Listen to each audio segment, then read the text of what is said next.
Hello everyone, welcome to the channel. आशा है सब कुशल मंगल है। I hope all is well. तो जो बचा हुआ पोर्शन है आपका चैप्टर 4 का, उसको कंप्लीट करने का वक्त आ गया है। आज का जो वीडियो है इसमें हम आपके चैप्टर 4 का जो रिमेनिंग पोर्शन है उसको कंप्लीट करेंगे। बहुत इजी पार्ट है इसमें, यानी अब जो आप पढ़ेंगे इसमें छोटा सा ही एक लास्ट का जो पोर्शन है उसमें थोड़ी बहुत कुछ चीज़ें समझने लायक हैं, बाकी बहुत सिंपल सा है, तो ये जल्दी खत्म हो जाएगा। स्तूपास यहां से हमें शुरू करना है। चलो ठीक है। So we have seen that Buddhist ideas and practices emerge out of process. अब देखो, जितना भी अभी तक आपने पढ़ा है बुद्धिज्म के बारे में, तो क्या पढ़ा था कि बुद्धिज्म या जैनिज्म या जितने भी रिलीजियस प्रैक्टिसेस या रिलीजियस टीचिंग्स डेवलप हुई हैं, ये सब कुछ एक डायलॉग के बेसिस पर या एक डायलॉग के ट्रेडिशन से इमर्ज होते हुए आए हैं। मीन्स टू से कि क्या होता था उस दौरान जो क्यूरियोसिटी होती थी लोगों के मन में, उस दौरान जो क्वेश्चंस होते थे लोगों के मन में, वो एक दूसरे के साथ वो डिस्कस करते थे। बहुत सारे सेक्ट्स थे, 64 सेक्ट के बारे में हमने बात की थी उस दौरान, ठीक है। 64 डिफरेंट सेक्ट्स के बारे में बात की थी। तो इनके बीच में डिस्कशन, डायलॉग्स चलते रहते थे, और इन्हीं डायलॉग्स की जो बाद में हमें एक तरीके से कह दो कि एविडेंसेस के तौर पर जो बहुत सारी चीज़ें मिलती हैं, उनमें स्तूप एक है। क्लियर है। तो जो आइडियाज़ हैं, जैसे ब्राह्मण्स, जैनास और दूसरे 64 सेक्ट्स में जो आइडियाज़ हैं, जब इंटरचेंज हुए तो उनसे रिलेटेड बहुत सारी ऐसी चीज़ें हैं जो बाद में टेक्स्ट के फॉर्म में प्रिजर्व करके रखी गई। ऑलराइट, ये पूरे पैराग्राफ का, ये इस छोटे से पैराग्राफ का यही एसेंस है कि इनके बीच में जो भी डिस्कशंस, डायलॉग्स, जो कुछ भी ऑब्जर्वेशंस निकल के आए, रिजल्ट्स निकल के आए, उनको प्रिजर्व करके रखा गया टेक्स्ट के फॉर्म में। और कुछ इंटरैक्शंस जो हैं वो हमें कुछ सेक्रेड प्लेसेस के तौर पर भी मिलते हैं। कुछ तो टेक्स्ट में हुआ प्रिजर्वेशन, लेकिन कुछ प्रिजर्वेशन इनके डायलॉग्स का, या हमें ये देखने को मिले कि किस तरीके से जो मल्टी सेक्ट्स हैं इनके बीच में जो डिस्कशंस हो रहे हैं, ये हमें कुछ सेक्रेड प्लेसेस में भी मिलते हैं। ऑलराइट, तो ये सेक्रेड प्लेस बनाने का जो कल्चर है, प्रचलन है, जो प्रैक्टिस है, ठीक है, it was present from earliest time. People tended to regard certain places as sacred. बहुत पहले से ऐसा होता था कि किसी भी पर्सन से रिलेटेड कोई ऐसी साइट है जिसको कहीं पर इनग्रेव कराया गया, जिसको कहीं पर कंस्ट्रक्ट कराया गया। सीधे शब्दों पे इजी तरीके से ऐसे मैं समझा दूं आपको कि बहुत शुरुआत से हमारे पास ऐसे एविडेंसेस मिलते हैं, जिन एविडेंसेस में किसी सुंदर जगह पर, ब्यूटीफुल प्लेस पर, किसी एक रॉक के पास में, बहुत सुंदर चट्टान के पास में, किसी बगीचे में, कुछ अच्छे स्पेशल ट्रीज के बगीचे में, कुछ ऐसी नेचुरल ब्यूटी सीनिक प्लेस पर क्या होता था, जो भी ये ग्रेट पर्सनालिटीज़ होती थी, इन ग्रेट पर्सनालिटीज़ को जाके क्रिमेट किया जाता था, उनके लास्ट राइट्स या उनका अंतिम संस्कार किया जाता था। क्लियर। और वहाँ पर कुछ साइट्स क्रिएट की जाती थी, जिन साइट्स को चैत्य कहते थे। ये पाली भाषा का शब्द है जिसका मतलब सिंपल होता है चिता, यानी कि उसकी फ्यूनरल पायर, उसका जो अंतिम संस्कार करने का जो चिता बनाते हैं, ठीक है। पायर आपने सुना होगा वर्ड पहले से, फ्यूनरल पायर यानी उसको मुखाग्नि देने, उसको जलाने, उसकी बॉडी को क्रिमेट करने, जलाने के लिए जो लास्ट चिता बनाई जाती है, तो उसी को एक मेमोयर के तौर पर, उसी को एक सेक्रेड श्राइन के तौर पर एक्सेप्ट कर लिया गया, डेवलप कर दिया गया, ठीक है। तो वो चैत्य के फॉर्म में हमें बहुत पहले से मिलती है। चैत्य वर्ड बाद में पाली के लैंग्वेज की वजह से बहुत ज़्यादा और डेवलप हुआ। तो बुद्धिस्ट लिटरेचर में हमें बहुत सारे ऐसे चैत्य देखने को मिलते हैं जो कि बुद्ध की लाइफ से एसोसिएटेड है। बुद्ध की लाइफ से एसोसिएटेड है तो मतलब अगर बुद्ध जिस जगह पर, लुम्बिनी नाम की जगह पर जन्म ले रहे हैं, तो since this is the birth place, बहुत सैक्रेड कंसीडर किया गया इसको। तो बुद्ध की जब डेथ हो जाएगी ना, आगे हम पढ़ेंगे कि वाई वर स्तूपास बिल्ट, इसमें ये आंसर है। तो जब बुद्ध की डेथ हो गई, तो बुद्ध की डेथ के बाद में क्या हुआ, उनके जो बॉडी के रिमेन्स हैं, इन रिमेन्स को डिफरेंट होता है ना। हम सब देखते हैं कि हमारे घरों में जब किसी की डेथ हो जाती है, तो उस डेथ के बाद में उसको जब जैसे जिनको जलाया जाता है तो वो ठीक है, जिनको नहीं जलाया जाता है वो एक ही जगह पर रह जाते हैं, उनको एक ग्रेव, कब्र खोद के उसमें दफना दिया जाता है। लेकिन जहाँ पर जलाने की मेथड है, जलाने की प्रथा है, तो जलाने के बाद एक रिचुअल होता है कि उनके जो बॉडी के रिमेन्स होते हैं, राख, बहुत सारी हड्डियाँ या कुछ और ऐसे अस्थियाँ जिन्हें आप कहते हो, तो उन सबको इकट्ठा करके फिर विसर्जित किया जाता है सैक्रेड रिवर्स वगैरह में। तो यहाँ पर बुद्ध के केस में उन्हीं जो बॉडी के अवशेष थे, रिमेन्स थे, and the other objects that Buddha used in his life, Buddha ने अपने जमाने में, अपने जीवन भर में जो वो चीज़ें इस्तेमाल की होंगी, जैसे कटोरा, उनका भिक्षा पात्र, ठीक है, उनके भीख मांगने का कटोरा, उनके कपड़े पहने हुए, उनके यूज़ के हुए दूसरे कोई ऑब्जेक्ट्स, बहुत कम ही ऑब्जेक्ट्स यूज़ करेंगे वो बुद्ध बनने के बाद में। तो ये सब कुछ जो है इन जगहों पर रखे गए। तो शुरुआत में जो उनके बहुत खास, जैसे जन्म की जगह है जहाँ पर उनका एनलाइटनमेंट हुआ, यानी सिद्धार्थ से गौतम बुद्ध बन गए तो वो क्या थी, बोध गया नाम की जगह थी। इसके बाद जहाँ पर उन्होंने बुद्ध बनने के बाद सबसे पहली बार लोगों के साथ अपनी टीचिंग्स, अपने फिलॉसफी को शेयर किया, इसे हम कहते हैं पहला प्रवचन, फर्स्ट सरमन देने की जगह सारनाथ। और इसके बाद निर्वाण, महापरिनिर्वाण कहते हैं इसको, यहाँ पर निर्वाण लिखा हुआ है, एक्चुअली दिस वर्ड इज महापरिनिर्वाण। महापरिनिर्वाण का मतलब होता है कि ही लेफ्ट दिस, निर्वाण मतलब एक तरीके से बॉडली कॉन्शियसनेस के बियॉन्ड थे वो, लेकिन उसके बाद भी इस पर्टिकुलर प्लैनेट को ही छोड़ के चले गए, तो उसे कहते हैं महापरिनिर्वाण। ये कुशीनगर पे, तो ये शुरुआत में 4 जो जगह थी वो बहुत बहुत बहुत इंपॉर्टेंट थी, और धीरे धीरे इनका इंपॉर्टेंस जो है वो और बढ़ा, इनको सैक्रेड माने जाने लगा। तो बुद्ध की डेथ के लगभग 200 साल बाद, बुद्ध की डेथ के लगभग 200 साल के बाद देखो क्या हुआ कि बुद्ध की जब डेथ हुई उस दौरान तो उनके जो भी फॉलोवर्स थे, उन फॉलोवर्स ने इन प्लेसेस पर स्तूपास जैसे, चैत्यास जैसी चीज़ें कंस्ट्रक्ट की, इरेक्ट की, ठीक है। छोटे बहुत स्तूपास पहले से बने हुए हैं यहाँ पे, ध्यान रखिएगा। लेकिन बाद में 200 साल बाद जब अशोक ने बुद्धिज्म को एम्ब्रेस किया, तब इसने इन स्तूपास को नए सिरे से और स्प्रेड करना शुरू कर दिया। तो 200 साल बाद बुद्ध के डेथ के अशोक लुम्बिनी जाएगा, लुम्बिनी घूमने फिरने के लिए जाएगा, और वहाँ पर अपनी यात्रा को एक मेमोयर या मेमोरी देने के लिए, या आप कह दो कि उसने विजिट किया है इस प्लेस को, ये पब्लिक को बताने के लिए लुम्बिनी में और स्तूपास इरेक्ट करवाया, अशोक के करवाए हुए। पहले से और थे, लेकिन अशोक के करवाए हुए जो स्तूप हैं वो हमें बाद में प्राप्त होते हैं। क्लियर? तो यहाँ से स्तूप का धीरे धीरे इमर्जेंस होना शुरू हो रहा है। स्तूप पहले से प्रेजेंट है, अभी हमने पढ़ लिया, ये प्री बुद्धिस्ट एक तरीके का कल्चर है। पहले भी लोग जब डेथ होती थी उनकी, तो उनकी छोटी समाधि जैसी बना दी जाती थी। क्लियर है? और अब वो चीज़ चूंकि बुद्धिज्म में अशोक ने ज़्यादा प्रिवेलेंट कर दी, इसलिए स्तूप को बुद्ध से या बुद्धिज्म से ज़्यादा जोड़ा जाने लगा। क्लियर? चलो, अब स्तूप बनाए क्यों गए? तो बहुत सिंपल सा आंसर है। मैंने कहा ना कि पहले से भी थे बहुत सारे स्तूप जैसे स्ट्रक्चर, पहले से थे। अब क्या हुआ कि there were other places too that were regarded as sacred. ये तो 4 प्लेसेस ही हैं, इसके अलावा भी और बहुत सारे ऐसे प्लेसेस हैं जिनको सैक्रेड माना गया। सैक्रेड क्यों माना गया? क्योंकि कहीं ना कहीं बुद्ध वहाँ पर प्रेजेंट रहे, जैसे वैशाली नाम की जगह हो गई, ठीक है, जैसे और दूसरे महाजनपद हो गए, जहाँ बुद्ध ने कुछ ना कुछ ऐसे इंपॉर्टेंट लेक्चर दिए हों, या उनकी लाइफ के या दूसरे की लाइफ में कुछ ऐसा इंपॉर्टेंट ट्रांसफॉर्मेशन आया हुआ बिकॉज ऑफ द बुद्धा।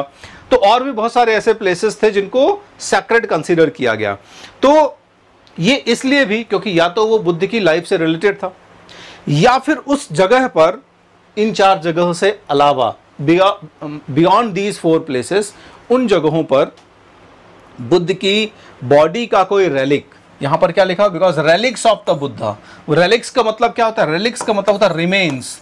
ठीक है, बुद्ध को मैंने कहा ना कि आफ्टर द क्रीमेशन, उनका अंतिम संस्कार करने के बाद जो भी उनके बॉडी के रिमेन्स बचे हुए हैं, क्लियर, या दूसरे ऑब्जेक्ट जो उन्होंने यूज किए हैं, तो वो इन जगहों पर बरिड थे। मतलब ये 4 जगहें तो इंपॉर्टेंट थी, लेकिन उसके अलावा बुद्ध की लाइफ से या बुद्ध की लाइफ में कोई भी ऐसा इंपॉर्टेंट पर्सन, मतलब उनके शिष्य जैसा, उसको कुछ ऐसा हुआ हो, बुद्ध ने कोई स्पेशल ऐसा कुछ ज्ञान दिया हो, ट्रांसफॉर्मेशन हुआ हो, अब बुद्ध वहाँ रहे हों कुछ समय, उन्होंने कुछ ऑब्जेक्ट्स को इस्तेमाल किया हो, तो फिर बाद में उनके जाने के बाद उस जगह में बुद्ध के उन ऑब्जेक्ट्स को एज अ मेमोरी रख दिया गया। ठीक, यहाँ तक कि देखो बुद्ध के शरीर के बाल, बुद्ध के सिर के बाल तक को बहुत सैक्रेड कंसीडर किया गया है, और उन बालों तक को, हेयर्स तक को प्रिजर्व करके रेलिक्स में या स्तूपास में रखा गया, ध्यान रखिएगा। ठीक है, तो आगे जाकर बहुत सारे ऐसे स्ट्रक्चर्स मिले जिनको सैक्रेड कंसीडर किया गया, क्योंकि यहाँ पर बुद्ध की बॉडी से रिलेटेड या बुद्ध के यूज किए हुए ऑब्जेक्ट्स यहाँ पर बरिड थे, दफनाए गए थे। क्लियर है? तो इन्हीं जगहों पर छोटे से माउंड यानी छोटा सा ऐसा एक उभरा हुआ स्ट्रक्चर क्रिएट करके रख दिया गया जिसे स्तूपा कहते हैं। स्तूप का मतलब किसी चीज़ का ढेर, बड़ी सिंपल सी बात है। स्तूप का मतलब किसी चीज़ का ढेर होता है एक्चुअल में। ठीक है, तो यहाँ से स्तूप का जो ट्रेडिशन है ये ज़्यादा पॉपुलराइज होना शुरू हो जाता है। लेकिन है ये क्या? प्री बुद्धिस्ट है। मैंने कहा ना कि स्तूप इरेक्ट करने का जो प्रचलन था वो प्री बुद्धिस्ट था। क्यों? अभी आपको बताया कि जैसे ही किसी की डेथ हो जाती थी, तो जैसे पुराने समय में किसी राजा की डेथ हो गई या किसी दूसरे इंपॉर्टेंट पर्सनालिटी की डेथ हो गई, या बुद्ध के पहले भी साधु महात्मा हुए, कोई बहुत इंपॉर्टेंट ब्राह्मण रहा होगा जिसकी डेथ हुई होगी। ब्राह्मण अच्छे थे, कुछ ही ब्राह्मण करप्ट थे जिनकी वजह से हम ये सब सिचुएशन पढ़ रहे हैं। ऐसा नहीं कि सब ब्राह्मण जो है वो करप्ट ही थे। तो उनके लिए भी ऐसा एक स्ट्रक्चर जैसा क्रिएट किया जाता था, जैसे आपने फर्स्ट चैप्टर में पढ़ा है, गीज़ा के पिरामिड और तमाम इस तरह से, है ना। ये भी क्या है? एक तरीके से समाधियाँ ही हैं, लोगों को दफनाया ही गया है इन जगहों पे। तो वैसे ही स्ट्रक्चर्स या माउंड्स क्रिएट किए जाते थे। क्लियर? लेकिन बुद्ध या बुद्धिज़्म में अशोक के इंटरफेरेंस के बाद या उसको एम्ब्रेस करने के बाद ये चीज़ें ज़्यादा पॉपुलराइज हो गई, इसलिए they have come to be associated Buddhism. यानी जितने भी स्तूपास हैं बाद में ये बुद्धिस्ट कल्चर या ट्रेडिशन के नाम से जाने लग गए। यानी स्तूपा का नाम लो, इसका मतलब वो बुद्धिस्ट स्ट्रक्चर है। ऐसा है नहीं कि हर स्तूपा बुद्धिस्ट स्ट्रक्चर ही है, क्योंकि ये प्री बुद्धिस्ट प्रैक्टिस है। But since most of the sacred stupas were considered as Buddhist, why? Ashoka created them and Ashoka dedicated all those stupas to Buddha. Definitely Buddha के बॉडी के relics या remains उसमें available हैं, तो इसलिए इनको Buddhism से ही आइडेंटिफाई किया जाने लग गया। क्लियर है? और क्यों? बहुत सिंपल सी चीज़ है, क्योंकि बुद्ध के बॉडी के जो अवशेष हैं उनको पवित्र माना उन लोगों ने, सैक्रेड माना, है ना। और जिस जगह पर वो रखा हुआ है वो इंटायर स्तूप को ही उन्होंने बहुत सैक्रेड और बहुत पवित्र मान लिया, और उन्होंने इसको एक निशान माना, एम्ब्लम माना, प्रतीक माना बुद्ध का, बुद्धिज्म का, कि भाई यहाँ पर बुद्ध स्वयं प्रेजेंट हैं, उनके बॉडी के रिमेन्स प्रेजेंट है, इसका मतलब बुद्ध इज प्रेजेंट हिमसेल्फ। तो वो लोग वहाँ जाते थे, बैठते थे, मेडिटेशन वगैरह करते थे, और अपने लिए एक तरीके से ये स्तूपा को इंस्पायरिंग फिगर समझते थे, इंस्पायरिंग बॉडी समझते थे। तो बुद्धिज्म के अकॉर्डिंग या बुद्धिस्ट टेक्स्ट क्या नाम है? अशोक वदन के according Ashok distributed portions of Buddhas relic. ये कब की बात है? अभी थोड़ी देर पहले अभी आपको बताया मैंने कि जैसे जैसे बुद्ध में या बुद्धिज्म में अशोक और इन डेप्थ जाता गया, तो उसने फिर बहुत सारा कंट्रीब्यूशन किया है, बुद्ध की टीचिंग्स को बहुत ज़्यादा स्प्रेड किया है। और हमें जो कुछ भी पता है एक्चुअल में अशोक के ही स्प्रेड किए हुए आइडियाज़ की वजह से पता है। शुरुआत यहीं से हुई थी। इस पूरे चैप्टर में भी जो हमने पढ़ा ये यहीं से शुरुआत हो रही बेसिकली, सांची से। इनके पहले के चैप्टर्स में भी हमने देखा कि ज़्यादातर जैसे जेम्स प्रिसेप ने जब लैंग्वेज को डिकोड किया था तो वहाँ से फिर बहुत सारे बुद्धिज़्म के आइडियाज़ निकले थे। ठीक है, तो अशोक का बहुत सारा कंट्रीब्यूशन इसलिए आता है क्योंकि इसने इन्हीं रेलिक्स को और ज़्यादा स्प्रेड करवाया, यानी बॉडी जो रिमेन्स थे बुद्धा के उनको तमाम दूसरे जगहों पर और स्प्रेड करवाया। वो 4 इंपॉर्टेंट जो साइट्स थी, लुम्बिनी, कुशीनगर, सारनाथ और बोध गया, ये 4 साइट्स शुरुआत में पॉपुलर हैं, लेकिन अब इन साइट्स के बियॉन्ड और बहुत सारी ऐसी साइट्स हैं जहाँ पर इन रेलिक्स को ले जाया गया और वहाँ पर क्या कराया गया? स्तूपास कंस्ट्रक्ट करवाया गया। ठीक है, चलिए, तो इनमें कौन कौन से इंपॉर्टेंट साइट्स हैं? भरहुत है, सांची है, सारनाथ है। ये वो साइट्स हैं जिनमें से सांची को आपने पढ़ लिया है, समझ ही लिया है एक तरीके से। अब हम एक आध और साइट्स हैं जिनके बारे में आगे बात करेंगे। अब उसके पहले कि हम उन साइट्स पर जाएं, हम ये समझते हैं कि स्तूपास क्यों बनाए गए, वाई वर स्तूपास बिल्ट। माफ कीजिएगा, क्यों नहीं, कैसे बनाए गए, यानी स्तूपास कैसे बनाए गए, how were the stupas built. तो ये समझना बहुत इंपॉर्टेंट है कि ये जो स्तूप बने ये एक्चुअली किन के कॉन्ट्रीब्यूशंस से बने। तो देखो, स्तूप है एक चैरिटेबल स्ट्रक्चर, तो चैरिटेबल स्ट्रक्चर है तो किसी एक पर्सन की कॉन्ट्रीब्यूशन से नहीं बना होगा। एक पर्सन अगर होगा भी तो वो राजा या सम्राट होगा। ठीक है, इसके अलावा हो सकता है कि इसमें और डिफरेंट सेक्शंस ने कुछ डोनेट किया हो। तो इस पैराग्राफ में हमें यही समझना है कि जो स्तूपास है, inscriptions found on the railings and pillars of the stupa. Stupa जब बनाए गए तो उनकी जो रेलिंग्स होती थी ठीक है, यानी चारों तरफ की जो बाउंड्री होती थी और जो उसमें जो पिलर्स इरेक्ट किए गए थे उनमें कुछ लिखा हुआ था, उसमें बहुत सारा कुछ रिकॉर्डेड था इंस्क्रिप्शन, ठीक है। और इसमें ये चीज लिखी हुई थी कि किसने बनाया है और किसने इसको डेकोरेट किया है। क्लियर है। इनमें से जब हम डिकोड करते हैं उस लैंग्वेज को तो हमें पता चलता है कि बहुत सारे इंस्क्रिप्शंस ऐसे हैं जिन इंस्क्रिप्शंस को सातवाहन रूलर, अब देखो सातवाहन कौन है, ब्राह्मण रूलर्स हैं,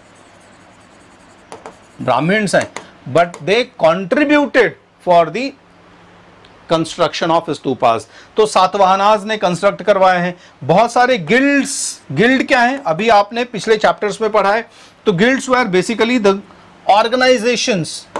ऑर्गेनाइजेशंस, ठीक है, या ग्रुप ऑफ मर्चेंट्स, मर्चेंट्स के ग्रुप होते थे। ये सब बहुत इंपॉर्टेंट है, CUET वगैरह के एग्जाम के पॉइंट ऑफ व्यू से बहुत इंपॉर्टेंट है, इसलिए इसको ध्यान रखो। क्लियर है। तो गिल्ड मतलब व्यापारियों का एक ग्रुप है, जैसे हाथी दांत के ऊपर जो भी चीज़ें कारीगरी होती थी उनका व्यापार करने वाले लोग होते थे, ठीक है। चलो, इनमें से बहुत सारे ऐसे भी लोग हैं जो अलग अलग हिस्सों को फाइनेंस करेंगे। मतलब कुछ व्यापारियों का ग्रुप है जो जैसे क्या करेगा, गेटवे, सांची का जो गेटवे है इसको उन्होंने फाइनेंस किया है। अब वो लिखा हुआ है कि हम इस पर्टिकुलर मतलब हाथी दांत के काम या कारीगरी को प्रोपेगेट करने या इससे रिलेटेड ऑब्जेक्ट्स को ट्रेड करने वाले व्यापारियों का एक ग्रुप है, और हम जो सांची है इसके इस पर्टिकुलर गेटवे को कंस्ट्रक्ट कराने के लिए धनराशि, अमाउंट जो है वो डोनेट कर रहे हैं। क्लियर। इसके अलावा बहुत सारे अलग अलग वुमेन्स हैं इंपॉर्टेंट जिन्होंने इसमें डोनेशंस किए हैं, ठीक है। आपको बहुत सारे ऐसे सोर्सेस मिल जाएंगे जिन सोर्सेस में बहुत सारी ऐसी एमिनेंट लेडीज़ हैं जिन लेडीज़ ने डोनेशंस किए हैं, उनके नाम यहाँ पर बाकायदा एनग्रेव्ड हैं, खुदे हुए हैं। क्लियर है। तो पुरुषों ने भी दिए, ऐसा नहीं कि सिर्फ महिलाएं दे रही हैं। क्लियर है, उनके नाम यहाँ पर मेंशन है। इसके बाद sometime the name of the place from where they came, कहाँ से वो लोग आए ये भी मेंशन है। जैसे एक गिल्ड के बारे में पहले बात हो चुकी है, वहाँ बहुत सारे लोग आते हैं जो एक मंदिर कंस्ट्रक्ट करवाते हैं, सूर्य का मंदिर, पिछले चैप्टर्स में हमने पढ़ा है। तो वो लोग उस मंदिर को कंस्ट्रक्ट करवाते हैं, तो उससे रिलेटेड फिर वहाँ पर इनग्रेविंग या इंस्क्रिप्शन जो है वो बनता है। वैसे ही यहाँ सांची के केस में या दूसरे स्तूपास के केस में हो रहा है, ठीक है। चलो, तो इसके अलावा उनके रिश्तेदारों के भी नाम हैं, भिक्षुज और भिक्षुणीज भी कई बार इसमें जो भी उनके पास हो पाता था, ज़्यादा नहीं तो अगर उन्होंने पत्थर तराशने वगैरह में ही कुछ ऐसा कंट्रीब्यूशन किया है तो भी उसमें लिखा जाएगा कि इस भिक्षु या भिक्षुणी ने इस स्तूपा को बनाने में इंपॉर्टेंट रोल प्ले किया है। अब हम स्ट्रक्चर के बारे में बात कर लेते हैं। स्तूप का स्ट्रक्चर कैसा होता था, देखो यहां पर कुछ कुछ टर्मिनोलॉजीज लिखी हुई हैं, तो इन टर्मिनोलॉजीज को आप पढ़ो। जैसे क्या लिखा हुआ है, स्तूप जो है इसका मतलब सिंपली मैंने अभी थोड़ी देर पहले कहा ना, स्तूप का मतलब कोई एक ऊंची जगह, ठीक है, किसी कहीं पर कुछ भी ऐसा इकट्ठा किया गया उसको स्तूप बोलते हैं। तो देखो वर्ड मीनिंग स्तूपा क्या होता है, हिप, हिप का मतलब कि कोई उभरी हुई जगह है, बेसिकली वो स्तूपा कहलाती है, ठीक है, कुछ उभरा हुआ जो है उसको स्तूपा कहते हैं।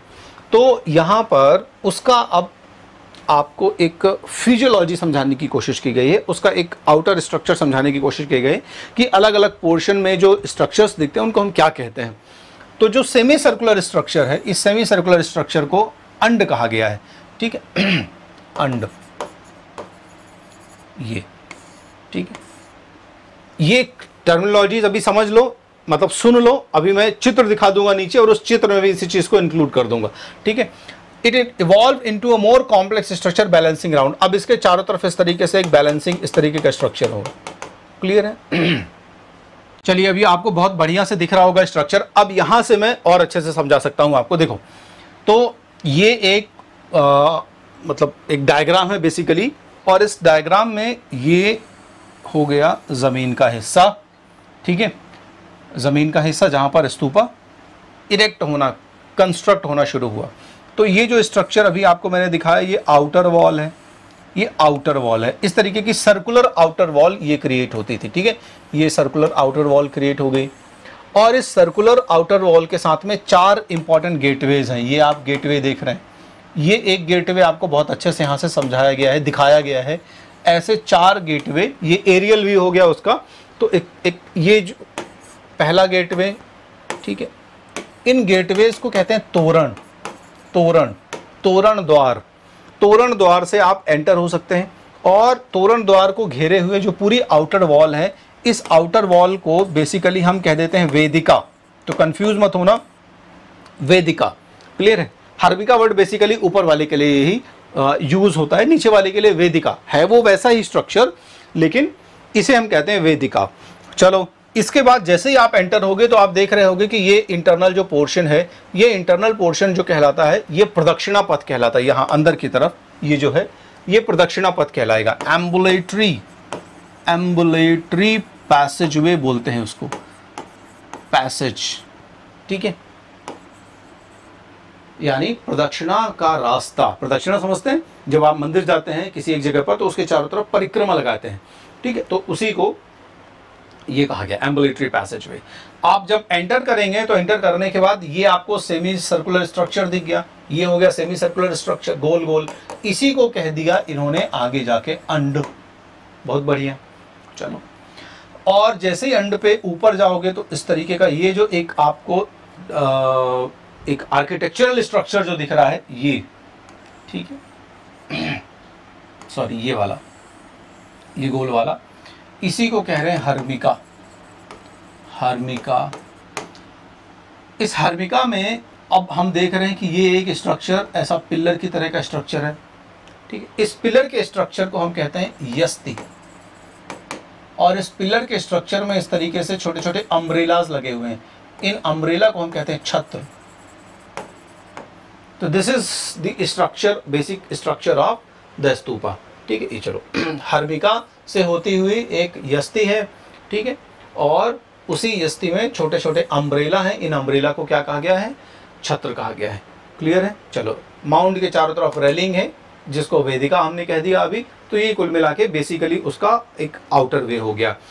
तो शुरुआती जो स्तूपास थे, अर्ली स्तूपास जैसे सांची और भरूच के, were plain except for the stone railing, यानी वहाँ कोई बहुत ज़्यादा डिज़ाइंस नहीं है, कोई बहुत ज़्यादा आर्किटेक्चरल कुछ हमें ऐसा देखने को नहीं मिलता बहुत कि उसको बहुत कार्व किया गया हो, क्लियर है। तो स्टोन रेलिंग्स जो थी वो बहुत सिंपल थी। वो किस तरीके से दिखती थी, बैम्बू और वुडन फेंसिंग की तरह दिखती थी। And gateways which were richly carved and installed 4 cardinal points. तो 4 अलग अलग डायरेक्शंस पर, कार्डिनल पॉइंट का मतलब अलग अलग डिफरेंट डायरेक्शंस पर, नीचे ही है, हाँ, ये गेट्स को इरेक्ट किया गया है, एक पीछे की तरफ है, ये इस तरीके से। तो सांची और भरूच में हमें ये देखने को मिलता है कि शुरुआत में उसमें जो बेसिकली आउटर वॉल है उसमें कोई बहुत ज़्यादा डिज़ाइन नहीं है, ठीक है। वो देखने में ऐसा लगता है जैसे बैम्बू, बांस की फेंसिंग या वुडन फेंसिंग की गई है ना। बहुत सारों में स्टोन फेंसिंग है डेफिनेटली, लेकिन अपेरेंटली ऐसा देखने में लगता था, ठीक है। और इस फेंसिंग को जोड़ा गया है 4 कार्डिनल पॉइंट या गेटवेज से, ठीक है। इन्हीं में से अभी एक्चुअल में आपको बता ही दिया, वैसे इन्हीं में से वर्शिपर्स यानी कि जो बौद्ध भिक्षु है वह एंटर करेंगे, वहाँ जाएंगे, क्लॉकवाइज परिक्रमा करेंगे उसकी, है ना, और उसके बाद फिर वहाँ बैठेंगे, ध्यान करेंगे, मेडिटेट करेंगे, and they will try to connect themself with the Buddha's teachings, इस तरीके से, क्लियर। तो ये जो पूरा स्ट्रक्चर क्रिएट किया गया है प्रदक्षिणा पथ का, वो सूर्य के मूवमेंट की दिशा, जैसे सूर्य पूर्व से उगता है पश्चिम की तरफ जाता है, यानी जैसे आपकी घड़ी चलती है उसी डायरेक्शन में बेसिकली किया गया है, ठीक है। चलो, later the mound of the stupa came to be elaborately carved. बाद में धीरे धीरे जो माउंड का स्ट्रक्चर है, यानी जो अंड का स्ट्रक्चर है, उसको और बेसिक बहुत सुंदर तरीके से कार्व किया गया है, ठीक है। उसमें बहुत सारी मूर्तियां और बहुत सारे डिजाइन्स बनाए गए हैं, जैसे अमरावती में हमें देखने को मिलता है, ठीक है। शाहजी की ढेरी जो है पेशावर पाकिस्तान में, यहाँ पर जो स्तूपा बना हुआ है, यहाँ पे हमें देखने को मिलता है जो अंड का स्ट्रक्चर है उसको कार्व्ड आउट किया गया है, ठीक है। चलिए, अब हम 2 स्तूपास के बीच में कंपैरिजन करते हैं। यहीं से थोड़ा सा आपको समझना है, थोड़ा सा ये पोर्शन है, छोटा सा ही है, इसके बाद फिर आगे समझेंगे कि क्या क्या यानी लास्ट पोर्शन में कि कैसे आगे चीजें बढ़ी। Discovering stupas, the fate of Amaravati and Sanchi. देखो, 2 स्तूपास हैं, एक है अमरावती, दक्षिण भारत की बात हो रही है, यहाँ पर साउथ इंडिया की बात हो रही है, और दूसरा है सांची। सांची के बारे में हमने थोड़ा सा समझा है, लेकिन यहाँ कंपैरेटिव स्टडी क्यों है वो आपको अभी जल्दी समझ में आ जाएगा। तो हर स्तूप का अपना इतिहास है, उसकी अपनी खुद की हिस्ट्री है। जैसे हमने अभी जस्ट देखा, some of these are histories of how they were built. हमने देखा ना कि कैसे वो बने, तो हर स्तूप के बनने की अपनी कहानी है। क्यों अपनी कहानी है? क्योंकि एक रॉयल ऑर्डर अगर आ गया हो वो ठीक है, ऊपर से एक इंस्पिरेशन आ गया वो ठीक है, लेकिन लोकल जो कंट्रीब्यूशन है, इस लोकल कंट्रीब्यूशन का अपना एक बहुत बड़ा रोल है। साथ साथ इसके डिमोलिशन, इसके एक तरीके से है ना छोड़ दिया गया एक तरीके से, मतलब ऐसा परित्यक्त सा पड़ा हुआ है जिसे कहते हैं, है ना, अबंडन्ड स्टेट में पड़ा हुआ है। क्यों ऐसा है? इन सब के पीछे की अपनी अलग अलग वजहें हैं, ठीक है, अपने अपने अपने रीजंस हैं। तो there are histories of discoveries as well, कि उन्हें कैसे खोजा गया, इसकी भी अपनी कहानियां हैं। हम यहाँ पर एक ऐसा अमरावती का जो स्तूप है उसकी कहानी से समझेंगे कि कैसे स्तूप, भले वो बहुत कीमती रहे हो,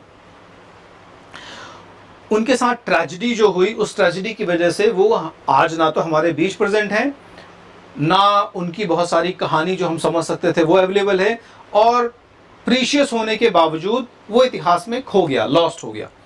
तो ऐसे ही एक अमरावती के स्तूप की कहानी, अमरावती में स्तूप बना हुआ था। तो 1796 में यानी 18th सेंचुरी का जो टाइम है, 18th सेंचुरी में वहाँ पर लोकल जो राजा था उसने देखा कि एक माउंड टाइप का स्ट्रक्चर, ऐसा उभरी हुई एक जगह है, तो वहाँ प्रीशियस स्टोन्स, संगमरमर वगैरह अवेलेबल थे।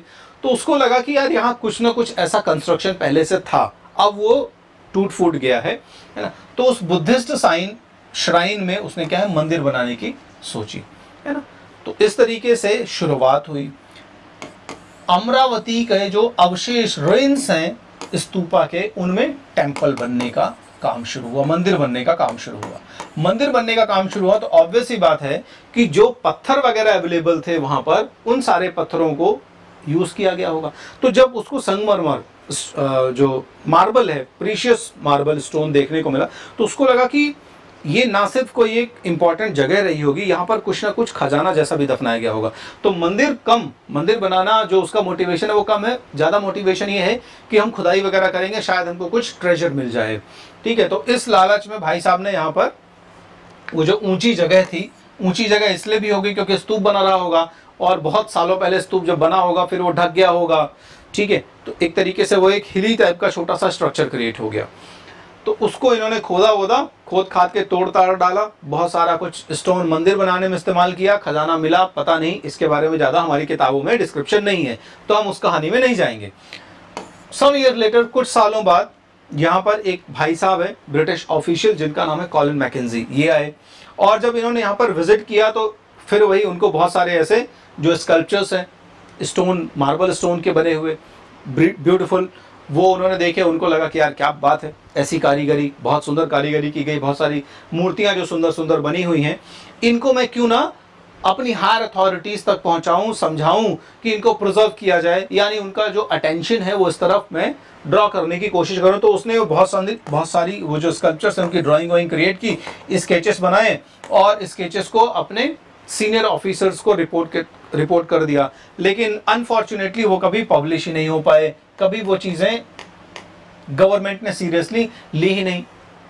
अब सोचो 18th सेंचुरी की बात हो रही, आगे जाके 19th सेंचुरी के मिड में फिर एक ऑफिसर है एलियट, कमिश्नर है, ये वहां पर पहुंचे। तो कमिश्नर बन के पहुंचे कहां पर, गुंटूर आंध्र प्रदेश के, और ये भी उस जगह पर विजिट करने के लिए पहुंचे।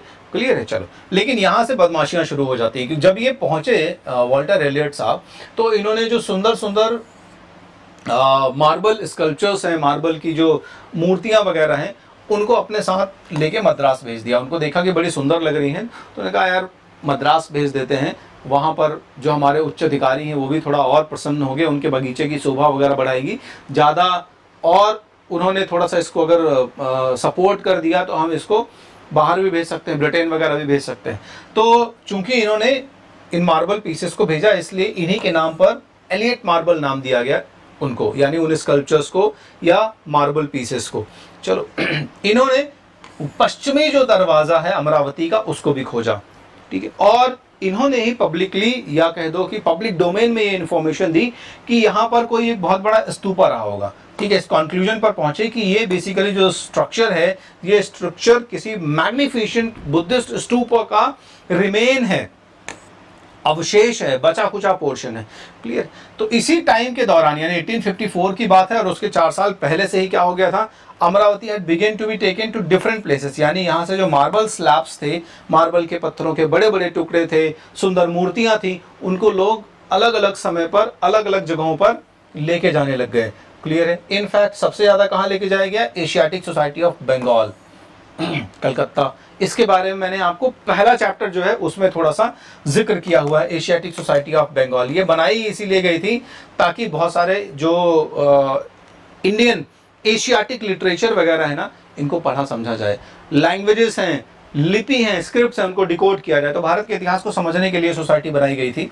क्लियर है। चलो और एशियाटिक सोसाइटी के अलावा इंडिया ऑफिस मद्रास में लेके गए, बहुत सारी चीज़ों को, लंदन भी मैंने कहा ना कि सुंदरता दिखाने के लिए है ना, गिफ्ट करने के लिए ले गए।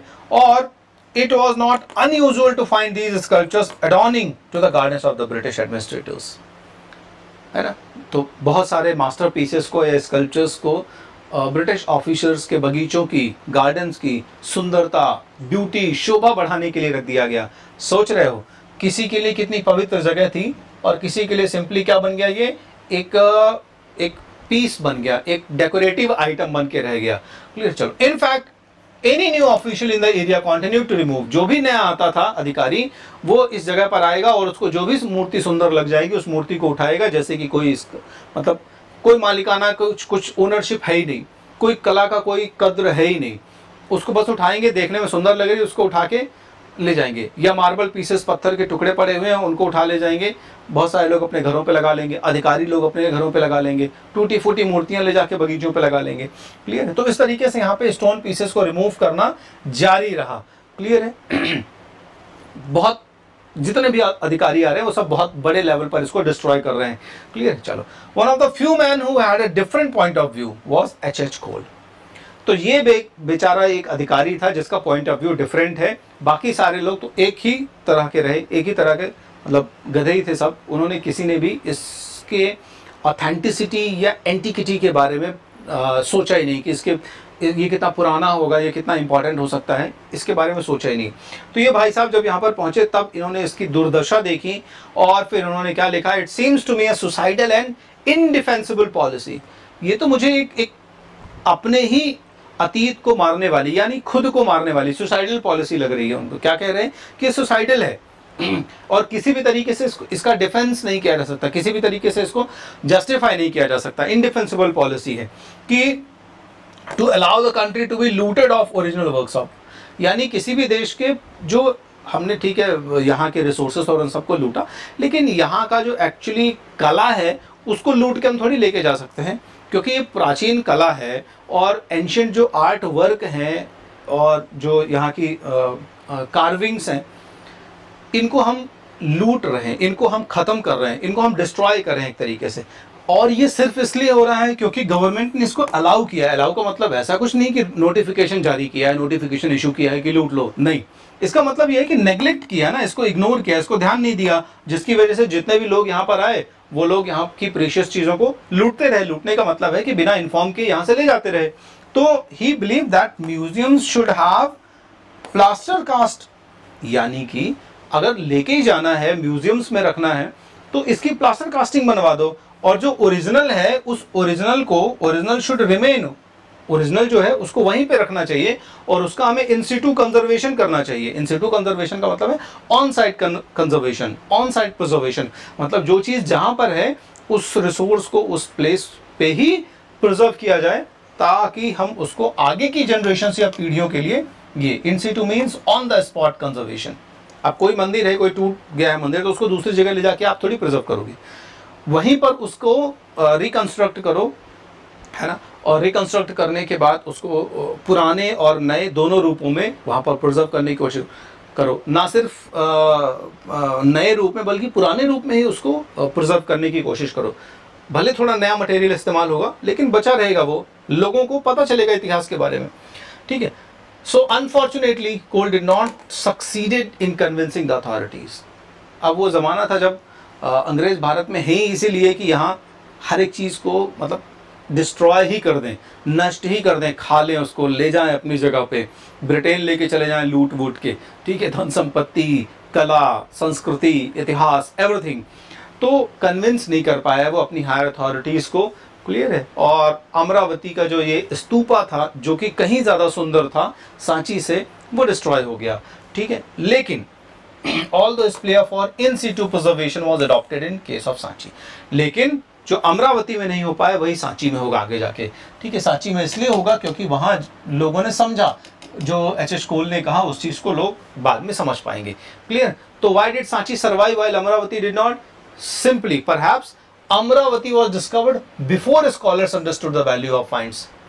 तो अमरावती जब डिस्कवर हुआ उस समय तक लोग इन जो इंपॉर्टेंट स्कल्पचर्स की वैल्यू है, तो उसकी मटेरियल वैल्यू की बात नहीं हो रही है, उसके आर्टिस्टिक वैल्यू की बात हो रही है, उसके हिस्टोरिकल वैल्यू की बात हो रही है। तो जब तक इस वैल्यू को उन्होंने समझा बहुत देर हो चुकी थी। अमरावती के लिए तो बहुत देर हो चुकी थी, अमरावती का सब उठा के लेके चले गए बेचारे लोग। और जब सांची में काम शुरू हुआ तब तक ये सब वो रियलाइज हो गए थे कि how critical it was to preserve things. ये दिमाग उनके आ गया था कि चीज़ों को प्रिजर्व करना बहुत इंपॉर्टेंट है। Clear. And they had found instead of removing them from the site, जब सांची में उनको चीज़ें मिली तो वो समझे कि यार यहाँ पर इनको रखा रहने दिया जाए। आपको इस चैप्टर में याद होगा कि फ्रांस और ब्रिटेन के लोग आपस में बीच में झगड़ा करेंगे कि हम ले जाएं, लेकिन जो भोपाल की बेगम है नवाब, वो कहेगी कि भैया ऐसा है कि तुम लोग लड़ो मरो मत, तुमको प्लास्टर कास्ट दे दिया जाएगा, वो लेके जाओ तुम ब्रिटेन और फ्रांस में, ओरिजिनल इसको यहीं पे रखा रहने दो। क्लियर है। चलो, तो Sanchi was discovered in 1818। Sanchi जब डिस्कवर हुआ तब तक ये चीज़ें, अब देखो ये डिस्कवर हुआ है और 1796 से ही लूट अमरावती में मच गई थी। तो अमरावती के बारे में जो बातें हो रही थी वो रिपोर्ट्स तो आनी शुरू हो गई थी, पैरेलली उसमें लूट भी चल रही थी, सरकार ध्यान नहीं दे रही थी। लेकिन सांची में जब चीज़ें आई तो यहाँ पे दो चीज़ें हुई। पहला तो यहाँ पे लोकल शेल्टर मिल गई, लोकल जो भोपाल की नवाब थी उसने भी इसको शेल्टर दिया। ऐसा नहीं था कि सीधे आए और लूटपाट चालू हो गई। तो ये थोड़ा कह सकते हो इसके साथ एक अलग सौभाग्य हो गया, अमरावती के साथ में दुर्भाग्य हो गया। क्लियर। तो 1880 में जब उसको डिस्कवर किया गया था, 3 of its 4 gateways were still standing. अच्छा, ये वेल प्रिजर्व भी था, यानी अमरावती थोड़ा सा ज़्यादा डायलापिडेटेड या टूट फूट गया था, लेकिन जो सांची था वो कंपैरेटिवली अमरावती के ज़्यादा प्रिजर्व था। इसके 3 गेटवेज प्रॉपर खड़े हुए थे, चौथा गेटवे जो है वो भी गायब नहीं हुआ था, वो वहीं पर गिर गया था। क्लियर है। उसी जगह पर जहां पर वो बना था उसी माउंट के पास में गिर गया था और वो भी गुड कंडीशन में था। क्लियर। तो even so it was suggested that the gateway to be taken, है ना, पेरिस और लंदन ले जाने की बात हो रही थी वहां पे, लेकिन बाद में फाइनली वो हुआ कि प्लास्टर कास्ट लेके जाएंगे। ठीक है।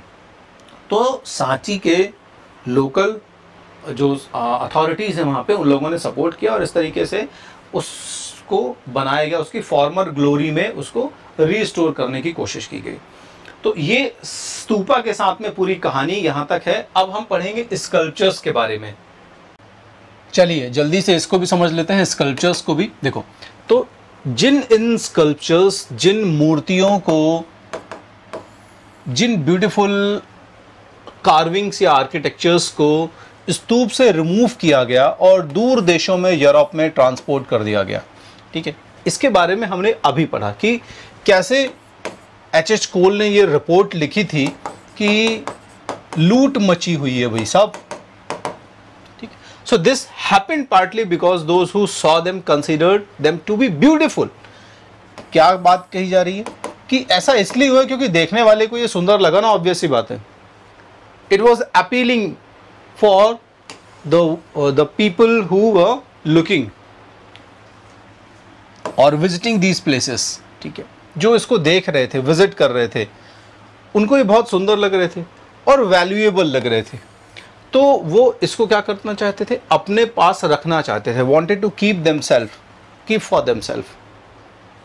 सो since they wanted to keep it for themselves, they wanted to show it in the gardens of their officers और ब्रिटिश मोनार्क्स और या इंपॉर्टेंट अथॉरिटीज़ की बात कर ले, तो इसलिए वो लेके चले गए। क्लियर। अब यहाँ से एक चीज़ हमारे समझ में आ गई कि स्कल्पचर्स वर रियली ब्यूटीफुल, बहुत सुंदर थे, बहुत वैल्यूएबल थे। और वैल्यूएबल थे तो क्या चीज़ें थी उनमें, ये समझाएगा आपको ये पैराग्राफ। स्टोरीज इन स्टोन्स, यानी जितने भी स्तूपास लिखे हुए हैं, आपको एक सांची का गेटवे दिख रहा है इस इमेज में, इतने सारे इस कार्विंग्स हैं, इसमें इतने सारे स्कल्पचर्स दिख रहे हैं आपको, इतने सारे एनिमल्स दिख रहे हैं, इन सबकी कुछ ना कुछ स्टोरीज हैं, कुछ ना कुछ ये कहना चाहते हैं। तो हम अब पूरा ये जो है समझेंगे इसी में। You may have seen wandering storytellers. तो स्टोरीज क्या होती थी? आपने वैसे भी देखा होगा, नहीं देखा होगा, पढ़ा होगा कहानियों में कभी दूसरे सब्जेक्ट में, और अगर ऐसा भी नहीं तो आप इन्हीं में देखने की कोशिश करो, आप ऑब्जर्व करो कि क्या है स्टोरी टेलर्स। मतलब जो एक जगह से दूसरे जगह घूमते फिरते रहते हैं ना, ये लोग अपने हाथ में एक बड़ा सा स्क्रॉल लेते हैं और स्क्रॉल में पिक्चर्स बने हुए होते हैं। ये पिक्चर किसी पर्टिकुलर किंग की, किसी पर्टिकुलर एक्टिविटी के ऊपर होता है, या किसी भी किंग की पूरी लाइफ के ऊपर हो सकता है, या किसी और दूसरे इंपॉर्टेंट पर्सनालिटी के पूरे लाइफ के बारे में हो सकता है ये स्क्रॉल। तो ऐसे ही स्क्रॉल है बहुत सारे जिसमें लोग हैं, और ये जिन्हें हम चारण चित्रास के नाम से जान रहे हैं। ठीक है, चारण चित्रास। तो charana word basically in story tellers के लिए इस्तेमाल किया जाता है। ठीक है, चारण या भाट ये एक वर्ड है जो लोकल वर्ड है अलग अलग जगहों पर, जो इन स्टोरी टेलर्स के लिए इस्तेमाल किया जाता है। ये स्टोरी टेलर्स अपने हाथ में एक लंबा स्क्रॉल लेके चलते हैं, जिस पर जो पेपर का हो सकता है या कपड़े का हो सकता है, जिसमें बहुत सारी इमेजेस वगैरह बनी होती हैं, और वो एक किसी स्टोरी की तरफ पॉइंट करती हैं। अब ये तो एग्जाम्पल की तरफ इशारा कर रहा है। आगे कही जा रही है जो बात वो ये है कि आगे एक फिगर बना हुआ है जिसमें हम देखेंगे कि कुछ सिमिलर टाइप का जो स्क्रॉल जो चारण चित्रास किया करते थे, वही कुछ पैटर्न में एक स्तूपा में स्टोरी दिखाने की कोशिश की गई है। ऑलराइट, तो हम देखें कि क्या है। तो आप देखोगे फिगर 4.13 है, अभी जस्ट नीचे ही है। ठीक है, वो दिखा दूंगा मैं। तो फिगर 4.13 में पहली ही साइड में जो आप उस स्कल्पचर को देखोगे तो उसमें एक रूरल सीन डिपिक्ट किया गया है। अब उस रूरल सीन में क्या है, बहुत सारे लोग हैं और झोपड़ियाँ जो है घास फूस की बनी हुई झोपड़ियाँ हैं, पेड़ वगैरह लगे हुए हैं, और उसमें यही दिखाने की कोशिश की गई है कि एक पर्टिकुलर पर्सन है जो कि अब घर त्याग कर रहा है। ठीक है, ये पूरी स्टोरी दिखाने की कोशिश की गई है। क्यों? क्योंकि वो सब कुछ दान कर रहा है, सब कुछ त्याग कर रहा है, और उसके बाद फिर अपनी स्पिरिचुअल जर्नी, स्पिरिचुअल लाइफ शुरू कर रहा है जंगल में जाने के बाद। जंगल में जा रहा है मतलब, तो वो एक बहुत बड़ा इवेंट हो गया। उस इवेंट को एक बुक है जिसका नाम है वेशांतर जातक। जातक के बारे में आप सब लोग जानते हैं, जातक स्टोरीज जो है इसके बारे में मैं पहले ही पढ़ा चुका हूँ। आपको फर्स्ट पार्ट में बता दिया था कि जातकास क्या है। तो ये बुद्ध से रिलेटेड स्टोरीज हैं बेसिकली। तो वेशांतर जातक जो है, इस वेशांतर जातक में जो है वो एक सीन को डिपिक्ट किया गया है, या मैं कह दूं कि पूरा जो स्कल्पचर है उसको कार्व करके एक गांव का सीनिक एक व्यू क्रिएट करने की कोशिश की गई है। ठीक है, जिसमें वेशांतर जो है वो एक ब्राह्मण है, और ब्राह्मण जो है सब कुछ अपना दान करने के बाद जंगल की तरफ जा रहा है अपने पत्नी और बच्चों के साथ में। ठीक है, तो ये पूरी स्टोरी जो है वो ये सीन जो आप देख रहे हैं ना, इस सीन में डिपिक्ट करने की कोशिश की गई है। Alright, so this is a kind of scroll. ये एक तरीके से स्क्रॉल ही हो गया। ठीक है, ये अपने आप में एक स्क्रॉल ही हो गया। और जितने भी स्कल्पचर्स अभी आप सुन चुके हो जिनको लूट लिया गया, उन स्कल्पचर्स पे ऐसे ही सुंदर मूर्तियां या ऐसे ही सुंदर कार्विंग्स या स्टोरीज थी, जिनको हिस्टोरियंस आज भी बहुत ज़्यादा एक मिस्ट्री के तौर पर देखते हैं, क्योंकि इनमें से बहुत सारी चीज़ें उनके लिए डिकोड करना आसान नहीं है। जैसे ये वेशांतर जातक की स्टोरीज तो उन्होंने डिकोड कर ली कि यही लिखा हुआ है, माइट भी इससे अलग भी कुछ हो सकता है, बट उन्होंने डिकोड किया कि ये यही है। ठीक है, तो इस तरीके की फाइन कार्विंग्स ब्रिटिशर्स को अट्रैक्ट करती थी। क्लियर है? और इनमें से बहुत सारी तो ऐसी भी चीज़ें हैं जिनको कई बार वो कंपेयर करते थे। टेक्सचुअल हमारे पास जो एविडेंसेस हैं उनसे कंपेयर करते थे, और कंपेयर करने के बाद वो कंफर्म करते थे कि अच्छा ये जो स्टोरीज बनी हुई हैं या जो कार्विंग्स बनी हुई हैं, ये उस पर्टिकुलर टेक्स्ट या डॉक्यूमेंट को ही विजुअलाइज करने की कोशिश की गई है यहाँ पे, या उसको एक तरीके से एक विजुअल फॉर्म देने की कोशिश की गई है। ठीक है, चलो इसके अलावा बहुत सारे ऐसे स्कल्पचर्स हैं जिसमें कुछ सिंबल्स हैं, सिंबल ऑफ वर्शिप है, जिनको भी डिकोड करने की कोशिश करेंगे। तो जो आर्ट हिस्टोरियंस हैं, यानी ऐसे हिस्टोरियन जो पर्टिकुलरली आर्ट और आर्किटेक्चर को समझने की कोशिश करते हैं कि उस पर्टिकुलर टाइम पीरियड में जो आर्ट या स्ट्रक्चर रहा होगा, आर्किटेक्चर रहा होगा, वो कैसा रहा होगा, वो क्या कहता है, किसी स्टोरी को डिपिक्ट करता है, क्या है। तो बहुत सारे ऐसे आर्ट हिस्टोरियन हैं जिन्होंने बुद्ध की बायोग्राफी, हेजियोग्राफी आपने पहले भी पढ़ रखा है, हेजियोग्राफी के बारे में आपको बताया है। ये कुछ ऐसे टर्म्स हैं जिन टर्म्स को आपको हमेशा याद रखना है, और ये तभी याद रख पाओगे जब बुक पढ़ोगे। क्लियर है, बुक आप लोग पढ़ते रही हो। तो hagiographies of the Buddha in order to understand Buddhist sculpture. तो बुद्धिस्ट स्कल्पचर को समझने के लिए बहुत अच्छे से वो लोग या वो इतिहासकार जो बुद्ध की लिखी हुई, जो बुद्ध की लिखी हुई का मतलब बुद्ध के ऊपर लिखी हुई, बुद्ध ने तो कुछ लिखा नहीं, बुद्ध के ऊपर लिखी हुई जो बायोग्राफीज हैं। हेजियोग्राफी क्या, किसी भी संत की बायोग्राफी जो होती है उसे हम हेजियोग्राफी कहते हैं। तो इन हेजियोग्राफीज के अकॉर्डिंग बुद्ध ने एनलाइटनमेंट अटेन किया। कैसे, जब वो एक पेड़ के नीचे मेडिटेट कर रहे थे, ठीक है, चलो पीपल के पेड़ के नीचे मेडिटेट कर रहे थे।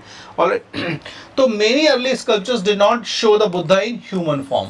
तो शुरुआत में बहुत सारे ऐसे स्कल्पचर्स बने जिनमें बुद्ध को एक इंसान के फॉर्म में नहीं, मतलब कई जगहों पर तो ह्यूमन फॉर्म में है डेफिनेटली, लेकिन कई जगहों पर बुद्ध को एज अ ह्यूमन नहीं बल्कि कुछ एक सिंबल फॉर्म में दिखाया गया। ह्यूमन का फॉर्म का मतलब यहाँ नहीं कि डिवाइन फॉर्म में दिखा दिया गया होगा, कुछ दूसरे सिंबल्स से उनको रिप्रेजेंट करने की कोशिश की गई। कैसे सिंबल्स हैं वो, द एम्प्टी सीट, यानी मेडिटेशन का मतलब है एम्प्टी हो जाना एक तरीके से।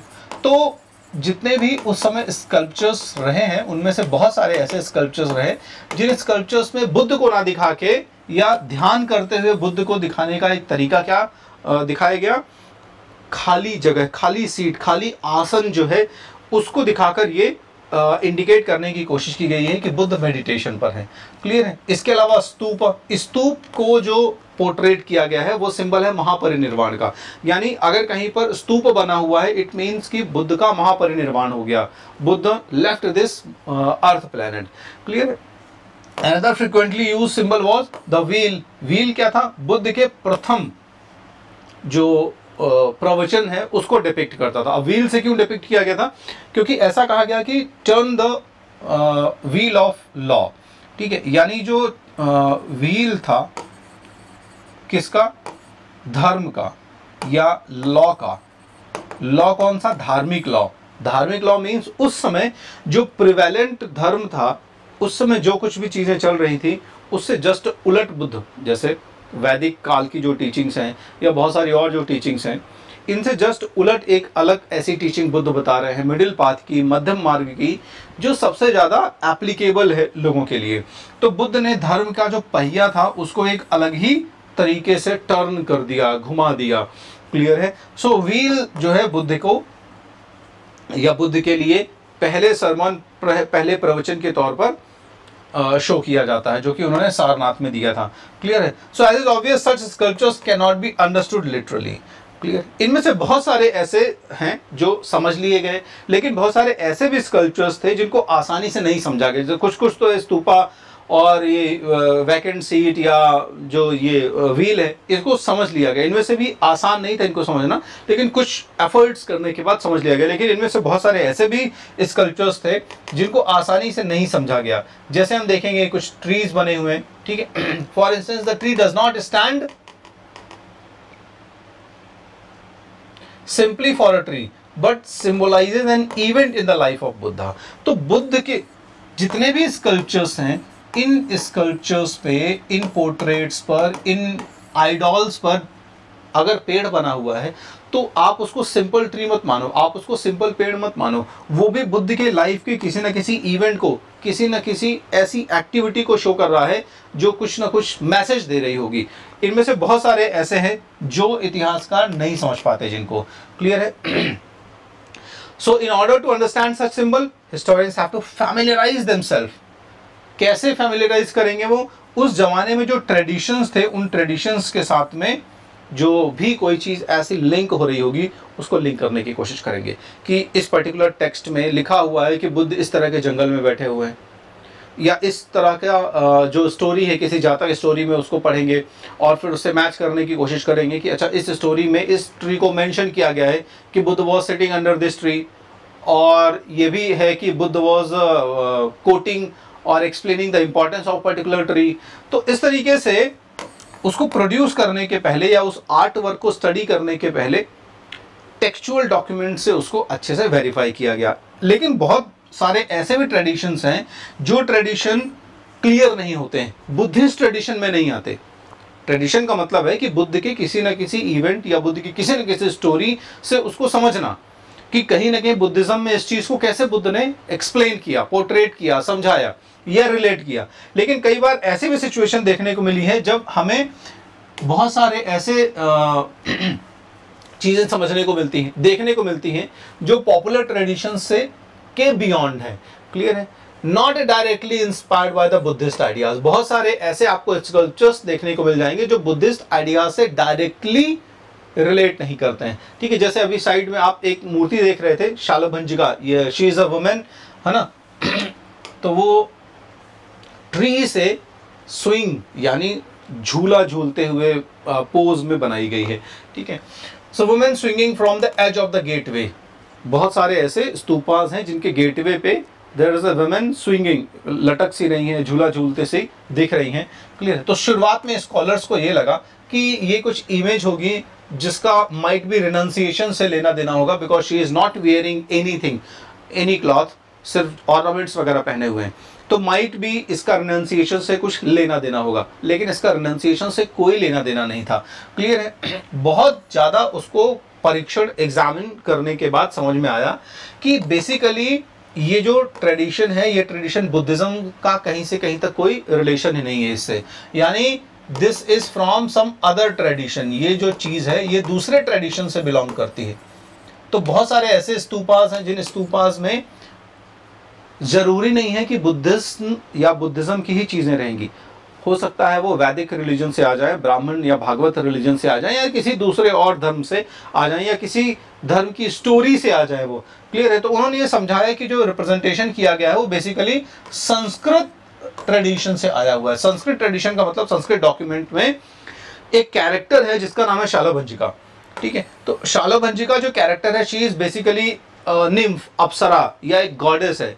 क्लियर है? तो ये गॉडेस जो है बेसिकली कौन सी गॉडेस है? ये बसंत ऋतु की गॉडेस है, या एक ऐसी गॉडेस है जिसके स्पर्श मात्र से, टच करने से ही क्या होता है, जो पेड़ है, ट्रीज हैं, उनमें फल लग जाएंगे, उनमें फूल आ जाएंगे। Alright, so it is likely that this was regarded as an auspicious symbol. तो क्या कहा गया कि might be she is related to Buddha in a way, या फिर बुद्ध ने तपस्या के दौरान इस तरीके से एक क्रिएशन की जो पावर है ना, कि जिसको भी स्पर्श कर दे वो उसके अंदर एनलाइटनमेंट का जो सीड है वो जग जाए। तो कुछ इस तरीके से रिलेट करने की कोशिश की गई है ना। तो ये वहाँ क्यों शो हो रही है? क्योंकि एक ऑस्पिशियस सिंबल है ना, बुद्ध की जो एक जर्नी है उसको भी कहीं ना कहीं ये हेल्प कर रही है डिपिक्ट करने में, पवित्रता को, ऑस्पिशियसनेस को शो कर रही हैं। ठीक है, तो इस तरह का सिंबल जब इंटीग्रेट किए गए वहाँ पे डेकोरेट करने में स्तूपास को, तो इतिहासकारों को बड़ा समय लगा इन चीज़ों को समझने में।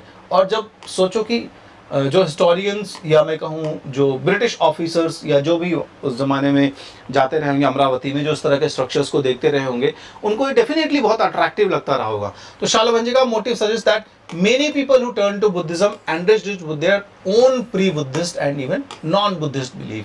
यानी बहुत सारे ऐसे लोग जो बुद्धिज्म में आए वो अपने साथ उन आइडियाज को भी लेके आए जिनको वो मानते थे। मतलब बुद्धिज्म में आने वाले बहुत सारे ऐसे लोग थे जो पहले ब्राह्मण थे। क्लियर?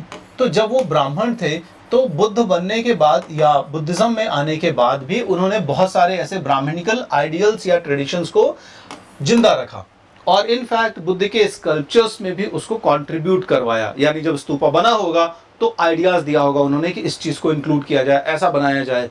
ठीक है, इनमें से बहुत सारे ऐसे भी लोग बुद्धिस्ट रिलीजन को फॉलो करने वाले थे जो नॉन बुद्धिस्ट बिलीफ वाले थे, यानी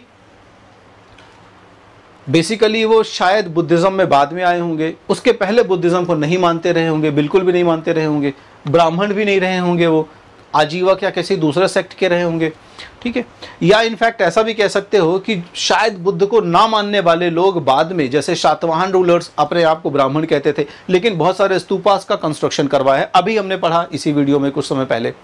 तो उन्होंने जब कंस्ट्रक्शन करवाया तो बहुत सारी ऐसी चीज़ों को इंक्लूड किया स्कल्पचर में जो बुद्धिस्ट ट्रेडिशन को बिलोंग करने वाली नहीं थी।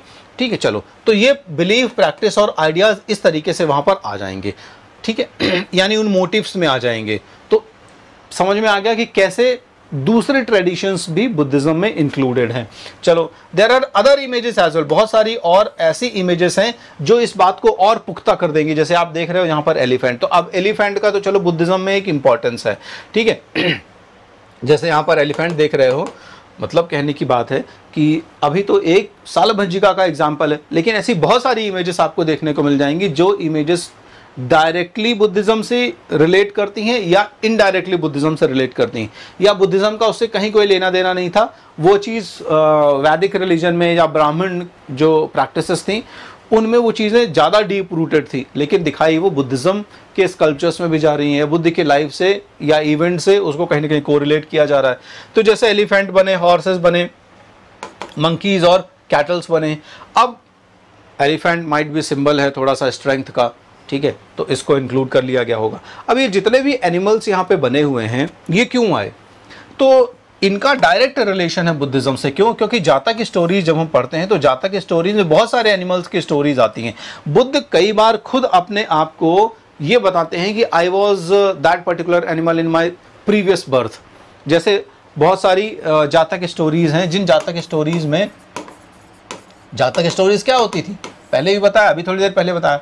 बुद्ध जब भी शिक्षा देते थे ना, लोगों को प्रवचन देते थे, तो उनके प्रवचन बहुत सिंपल होते थे और ले मैन यानी बहुत साधारण लोगों को जब वो समझाते थे, ज्ञान देते थे, तो उनको ज्ञान देने के दौरान उन्हीं में से कोई एक कैरेक्टर बन जाते थे या फिर उनसे भी लोअर कैरेक्टर बन जाते थे। जैसे मान लो किसी को करुणा के बारे में यानी कि कंपैशन के बारे में, दया के बारे में ज्ञान देना है या बताना है कि ये बहुत इंपॉर्टेंट प्रैक्टिस है, तो बुद्ध अपने आप को किसी एनिमल बोल देंगे कि मैं पिछले जन्म में एक एनिमल था और मैंने इस तरह से कुछ एक एक्टिविटी की और इस एक्टिविटी करने के बाद मुझे जो है वो हायर बर्थ मिला ह्यूमन बीइंग का, ठीक है। तो इस तरह की स्टोरीज जातक स्टोरीज में है जिनमें एनिमल्स, जैसे एक बार वो कहते हैं कि मैं हाथी था। अब हाथी था उस दौरान, मतलब बहुत शॉर्ट में बता देता हूँ। अब एक बार जंगल में बहुत ज़्यादा आग लगी तो सारे एनिमल्स अपनी अपनी लाइफ को सेव करने के लिए भागना शुरू करेंगे। मैं भी भागूंगा और एक जगह जहाँ आग जहाँ तक नहीं पहुँची थी वहाँ पे जब मैं भागते भागते रुका थोड़ी देर के लिए, तो एक खरगोश आया और खरगोश थोड़ी देर के लिए रुक गया। अब फिर वो और आगे बढ़ने की कोशिश करेंगे तो खरगोश कोशिश ये कर रहा है कि वो हाथी को एक बड़ा शेल्टर समझ रहा है और उसको लग रहा है कि मैं इस बड़े से शेल्टर के नीचे हूँ तो आग मुझ तक नहीं पहुँचेगी। तो अब हाथी को क्या लगा, यानी उस ज़माने में बुद्ध को क्या लगा या हाथी रूपी बुद्ध को क्या लगा कि अगर मैं यहाँ से निकल गया तो ये जो खरगोश है इनसिक्योर हो जाएगा। तो हाथी वहीं खड़ा रहा और आग ने उसको जला दिया, लेकिन वो मरते मरते खरगोश की जान बचा गया। तो इस तरीके से कंपैशन, यानी आप दूसरों के लिए अगर इस हद तक कंपैशन करते हो कि अपनी जान देने को तैयार हो जाते हो क्या, ताकि दूसरे की लाइफ सेव रहे, दूसरा सस्टेन करे, तो आप एक बहुत बड़ा मोरल जो एक गुण है, क्वालिटी है, उसको कल्टीवेट कर रहे हो। तो हम सबको ये करना चाहिए। तो इस तरीके से बहुत सारे ऐसे एनिमल्स की स्टोरीज है, मंकीज़ हैं और तमाम दूसरे एनिमल हैं जिनको जातक स्टोरीज में डिपिक्ट किया गया। और बाद में जैसे सांची वगैरह में जितने भी स्कल्पचर्स बने हैं, गेटवेज बने हैं, जैसे अभी आपको मैं जो दिखा रहा था उस गेटवे में, सांची का ही गेटवे दिखा रहा था ऊपर अभी, तो उसमें बहुत सारे ऐसे ही एनिमल्स के मोटिव्स बने हुए होते थे। क्लियर है?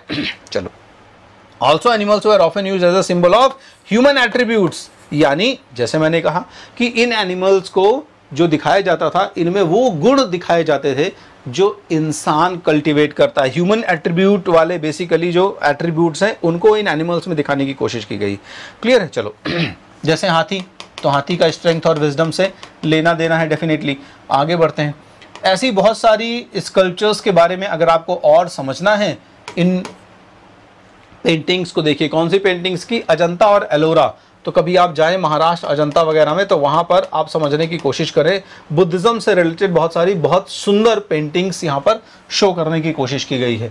ठीक है, ये इमेज देख लीजिए। ये इमेज गजलक्ष्मी की इमेज है। यहाँ पर एक ये देवी हैं और देवी के दोनों तरफ एलिफेंट्स दिखाने की कोशिश की गई। अब आज भी आपके बहुत सारे आप में से लोगों के यहाँ घरों में इन चीज़ों को डिपिक्ट किया गया होगा। ठीक है, यानी आप लोग पूजा करते होंगे। क्लियर है? Another motif is that of a woman is surrounded by lotus and elephant। तो एक महिला है, एक woman है, गॉडेस है, जिसके चारों तरफ क्या है? कमल है, हाथी है। तो हम लोग में से बहुत सारे लोग क्या करते हैं, हम लोग में से बहुत सारे लोग जो हैं ये इसको गज लक्ष्मी के तौर पर, या मैं कहूँ लक्ष्मी, गॉडेस लक्ष्मी के तौर पर वर्शिप करते हैं। अब प्रॉपर अभी आपको मैंने दिखा दिया वो इमेज, हाथी क्या कर रहे हैं? अभिषेक कर रहे हैं लक्ष्मी का, ठीक है, वाटर स्प्रिंकल कर रहे हैं उनके ऊपर, है ना, एक तरीके से कॉन्सेक्रेशन सेरेमनी जैसा कुछ हो रहा है, पवित्र करने की सेरेमनी जैसी कुछ हो रही है। क्लियर है? तो इसको बुद्धिज्म से भी रिलेट कर दिया गया। कैसे बुद्धिज्म से रिलेट कर दिया गया? बुद्ध की जो मदर है उनका नाम था महामाया, ठीक है। अब माया जो है बेसिकली, महामाया में माया वर्ड जो है वो लक्ष्मी को भी रिप्रेजेंट करता है, एक तरीके से माया देवी, ठीक है। तो कहा गया कि ये महामाया है, लेकिन इसी में से बहुत सारे लोग क्या कहते हैं कि नहीं, she is basically goddess Gajalakshmi. Clear है? यानी goddess of Fortune. So she is associated with elephant, यानी गॉडेस लक्ष्मी बेसिकली जो है वो हमेशा से, बहुत पहले से वैदिक या ब्राह्मण ट्रेडिशन में क्या है, ये एलिफेंट से जुड़ी हुई है। तो अब यहाँ से हम यही अंदाज़ा लगा सकते हैं कि जो डिफरेंट ट्रेडिशंस हैं उन्हीं की इंटरमिक्सिंग है यहाँ पे, और क्या, क्योंकि गजलक्ष्मी को माया के तौर पर रिप्रेजेंट करने की कोशिश की गई है, या आप कह दो कि बुद्धों के लिए ये महामाया हो गए और जो ब्राह्मण ट्रेडिशन वाले हैं उनके लिए गजलक्ष्मी हो गए। चलो, इसके अलावा सांप भी देख रहे हैं हम, ठीक है। बहुत सारे ऐसे पिलर्स हैं जिनमें सरपेंट्स बनाया गया है, ठीक है। तो अब इसका क्या ट्रेडिशन रहा होगा? तो इसके भी एक कारण यहाँ पर लिखा हुआ है। एक और कारण मैं बता देता हूँ, चूंकि बाद में क्या हुआ अभी हम पढ़ेंगे कि बहुत सारे रिवाइवल होंगे, जैसे जो वैदिक धर्म है, वैदिक रिलीजन है, वो भी अपना रिवाइवल करेगा, इसी में अभी लास्ट में आएगा। तो जब रिवाइवल होगा तो बुद्ध को विष्णु का एक अवतार माना गया। अब विष्णु के एक अवतार में से सरपेंट विष्णु के साथ इंटीग्रली जुड़ गए, तो उस सरपेंट को भी माइट भी बहुत सारे स्तूपास में इंक्लूड किया गया होगा। यहाँ पर कहने की कोशिश की गई है कि जब इतिहासकार जैसे जेम्स फर्ग्यूसन है, इसने समझने की कोशिश की कि यार बेसिकली इस जो पिलर्स में सरपेंट्स बने हुए हैं इनका क्या एक मोटिव है। मोटिव का मतलब एक चित्र और मोटिव का मतलब उद्देश्य। तो क्या उद्देश्य रहा होगा, क्यों ऐसा सरपेंट वगैरह बनाया गया, क्या मैसेज देने की कोशिश की गई यहाँ पर? तो सांची में इस तरीके के बहुत सारे ऐसे आपको पिलर्स या स्तूपास में सरपेंट के डिजाइन्स या कार्विंग्स निकली हुई हैं। तो जेम्स फर्ग्यूसन ने खूब स्टडी किया, खूब समझा, लेकिन बाद में जब उसको ज़्यादा समझ में नहीं आया तो उसने इसको कैसे रिलेट किया। उसने ये कहा कि सांची जो था बहुत पहले वहाँ पर बहुत सारे घने जंगल रहे होंगे। It was the centre of tree and serpent, यानी बहुत सारे पेड़ों और सरपेंट्स का सेंटर ही था ये सांची। और चूंकि सांची में बाद में फिर कंस्ट्रक्शन शुरू होगा इस स्तूपा का, तो वहाँ पर उन लोगों ने इस चीज़ को इंक्लूड किया होगा, यानी सांप मिले तो माइट भी, सांप के डिज़ाइन भी स्तूपा में शो किए गए। तो ये एक तरीका है कंक्लूजन पे पहुंचने का, लेकिन इसका मतलब ये नहीं है कि यही सच था। क्लियर? वो अपने खुद के आइडिया को यहाँ पर ट्रांसलेट करने की कोशिश कर रहा है, या अपने एक इमेजिनेशन को यहाँ पर ट्रांसलेट करने की कोशिश कर रहा है। वो इस कंक्लूजन पे पहुंचने की कोशिश कर रहा है सिर्फ इमेज के बेसिस पर, लेकिन ज़रूरी नहीं कि ऐसा ही रहा होगा। ऑलराइट, चलो हम आगे बढ़ते हैं। New religious traditions. अब न्यू रिलीजियस ट्रेडिशंस क्यों? देखो, जैसे जैसे बुद्धिज्म आगे बढ़ा तो बुद्धिज्म स्प्रेड तो हुआ, लेकिन बुद्धिज्म के स्प्रेड होने के साथ साथ हम ये देखेंगे कि बुद्धिज्म में टीचिंग्स भी डाइल्यूट होना शुरू हो जाएंगी। और इस डाइल्यूशन की बदौलत, डाइल्यूट होने का मतलब है कि टीचिंग्स जो है वो कुछ कुछ पर्सन्स के बेसिस पर थोड़े से ट्रांसफॉर्मेशंस आ जाएंगे उनमें, ठीक है, जो टीचिंग्स को फॉलो कर रहे हैं, और उन्हीं के बेसिस पर बुद्धिज्म में भी नए आइडियाज़ आ जाएंगे। तो बुद्धिज्म में भी नए आइडियाज़ आएंगे, साथ साथ बुद्धिज्म जिसके अगेंस्ट पला बढ़ा, कल्टिवेट हुआ, वो क्या था? वैदिक रिलीजन, सैक्रिफाइसेस वगैरह, पुरानी प्रैक्टिसेस, वर्णा सिस्टम, इसके अगेंस्ट था बुद्धिज्म, अगेंस्ट ही एक तरीके से। तो उनमें भी रिवाइवल होंगे बहुत सारे। तो उसी को इस पर्टिकुलर पैराग्राफ में पढ़ेंगे न्यू रिलीजियस ट्रेडिशंस में।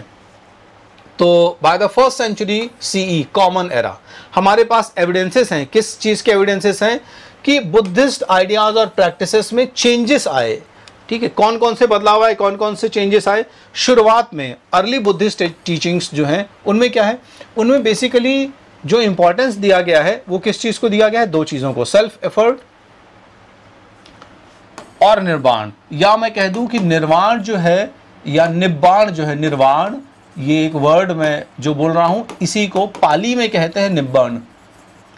तो निब्बाण एक स्टेज है जहां पर बुद्ध है आपको वो स्टेज अगर अचीव करनी है तो you have to make self efforts. Buddha ने भी अपने जीवन के आखिरी में कहा आपदीपो भव, खुद एफर्ट्स करो, अपने ही प्रयास से बुद्ध बन सकते हो। No one can make you Buddha, दूसरा कोई आपको बुद्ध नहीं बनाएगा। क्लियर है? चलो तो ये शुरुआती आइडियल्स है। इसके अलावा the Buddha was regarded as a human being. दूसरी चीज इंपॉर्टेंट क्या कि बुद्ध ने कभी अपने आप को अवतार नहीं कहा। बुद्ध ने हमेशा क्या कहा कि भैया हम तो बहुत साधारण आदमी हैं, ह्यूमन बीइंग है, and anyone can become Buddha, anyone can become Buddha. Clear है? तो मैंने अपने एफर्ट से, खुद के एफर्ट से जो एनलाइटनमेंट है, ज्ञान है या निर्वाण है, उसको प्राप्त किया। लेकिन धीरे धीरे क्या आइडियाज इमर्ज होने लगे। धीरे धीरे ये आइडिया इमर्ज होने लगा कि बुद्ध साधारण इंसान नहीं थे। उन्होंने अपने आप को शो जरूर किया है as a simple human being के तौर पर, नॉर्मल ह्यूमन बीइंग के तौर पर, but the idea of saviour emerge. Buddha को एक सेवियर के तौर पर, बुद्ध को एक अवतार के तौर पर दिखाया जाने लगा कि बुद्ध एक अवतार पुरुष है। ध्यान रखिएगा, क्लियर है? ये बिलीव किया जाने लगा कि one who could ensure salvation, मतलब बुद्ध एक ऐसे अवतार पुरुष थे जो दूसरों की मुक्ति, ना सिर्फ अपनी मुक्ति के लिए इंटरेस्टेड थे, दूसरों की मुक्ति के लिए भी इंटरेस्टेड थे, तभी वो इतने समय तक यहाँ रुके। और वो व्यक्ति जो दूसरों की मुक्ति को ज़्यादा प्रेफरेंस देता है अपने खुद की मुक्ति से, यानी अपने खुद के सैल्वेशन से ज़्यादा वो दूसरों के सैल्वेशन पर इंटरेस्टेड है, इसे कहते हैं बोधिसत्व। बोधिसत्व का मतलब वो व्यक्ति जो निर्वाण के एकदम दरवाजे पर खड़ा था, लेकिन उसने निर्वाण प्राप्त नहीं किया सिर्फ इस वजह से क्योंकि अगर वो निर्वाण प्राप्त कर लेगा तो इस मटेरियल वर्ल्ड में उसका पूरा काम खत्म हो जाएगा। तो बुद्ध सिर्फ इस वजह से रुक गए इस मटेरियल वर्ल्ड में कि ऐसे बहुत सारे लोग हैं जो चाहते हैं but they are not having any particular idea, और इल्यूजन में है, इग्नोरेंस में है, और बहुत सारे ऐसे लोग हैं जो कोशिश भी कर रहे हैं बट उनको राइट पाथ नहीं मिल रहा है। तो इसलिए बुद्ध रुक गए और ऐसे बुद्ध को कहा गया बोधिसत्व। तो जो सेवियर है उसको बोधिसत्व कहा गया। क्लियर है? ये आइडिया धीरे धीरे डेवलप हुआ। क्लियर है? बोधिसत्व कौन है? बोधिसत्व वो है जिसके पास बहुत गहरी करुणा है। क्लियर है? उसने बहुत सारे सुंदर गुण, मेरिट एक्यूमुलेट किए हुए हैं अपने खुद के एफर्ट से। ठीक है? और वो चाह कर भी निब्बान यानी निर्वाण को प्राप्त नहीं हो रहा है। निर्वाण प्राप्त करने के सारे गुण है, क्वालिटी है, निर्वाण प्राप्त करने की दहलीज पे खड़ा हुआ है, बट वो निर्वाण प्राप्त नहीं कर रहा है। क्यों? क्योंकि वो चाहता है दूसरों की मदद करना। क्लियर? इस संसार को चाहे तो निर्वाण प्राप्त करके छोड़ दे, but that person is actually trying to help the person. अब इसमें दो चीजें आती है। देखो, बुद्ध ने निर्वाण प्राप्त कर लिया था, हमको सबको पता है, तो बुद्ध पहले मुक्त हुए पर उसके बाद दूसरों को मुक्त करवा रहे हैं। पर ठीक है, बोधिसत्व के आइडियाज में इस तरीके के कॉन्सेप्ट्स डेवलप हुए और ये दूसरे ट्रेडिशन में अपने आप को मानने लगे। यानी बोधिसत्व को मानने वाले जो लोग थे, ये लोग मूर्ति की पूजा करने लगे। बुद्ध ने कभी भी, बुद्ध के ज़माने में मूर्ति पूजा नहीं हुई। बुद्ध के ज़माने में कभी भी उनको एक ग्रेट भगवान के तौर पर या कुछ ऐसे सेवियर के तौर पर नहीं माना गया। बुद्ध ने हमेशा अपने आप को बहुत बहुत बहुत डाउन टू अर्थ रखा है, अपने आप को हमेशा छिपा के रखा। ठीक है? लेकिन बुद्ध के जाने के बाद ये आइडिया बहुत तेजी से इमर्ज होके आया, और ये जो इमर्ज होने के बाद आइडियाज आए, इस बेसिस पर बुद्धिज्म दो हिस्सों में बट गया। ग्रेट व्हीकल, यानी वो अपने आप को मान रहे हैं महायान। वो महायान का मतलब है हम एक बड़े यान, व्हीकल यानी ज्ञान रूपी रथ पर बैठे हुए हैं। ठीक है? तो जो हमारा ज्ञान है वो बड़ा है, और जो लोग बोधिसत्व थे वो लोग अपने आप को महायान कह रहे थे, और जो बुद्ध की पुरानी टीचिंग्स को मानने वाले लोग थे उनको हीनयान कहा गया, यानी लेसर व्हीकल वाले लोग कहा गया। ओल्डर ट्रेडिशन, ध्यान रखिएगा। क्लियर है? तो पुराना ट्रेडिशन जो है, older tradition, that was laser vehicle और हीनयान कहलाया, और जो आपका नया ट्रेडिशन है बोधिसत्व को मानने वाला ट्रेडिशन, वो बेसिकली क्या कहलाएगा? महायान कहलाएगा। ऑलराइट, हीनयान जो है इसको थेरावाद भी कहते हैं। थेरा का मतलब होता था टीचर।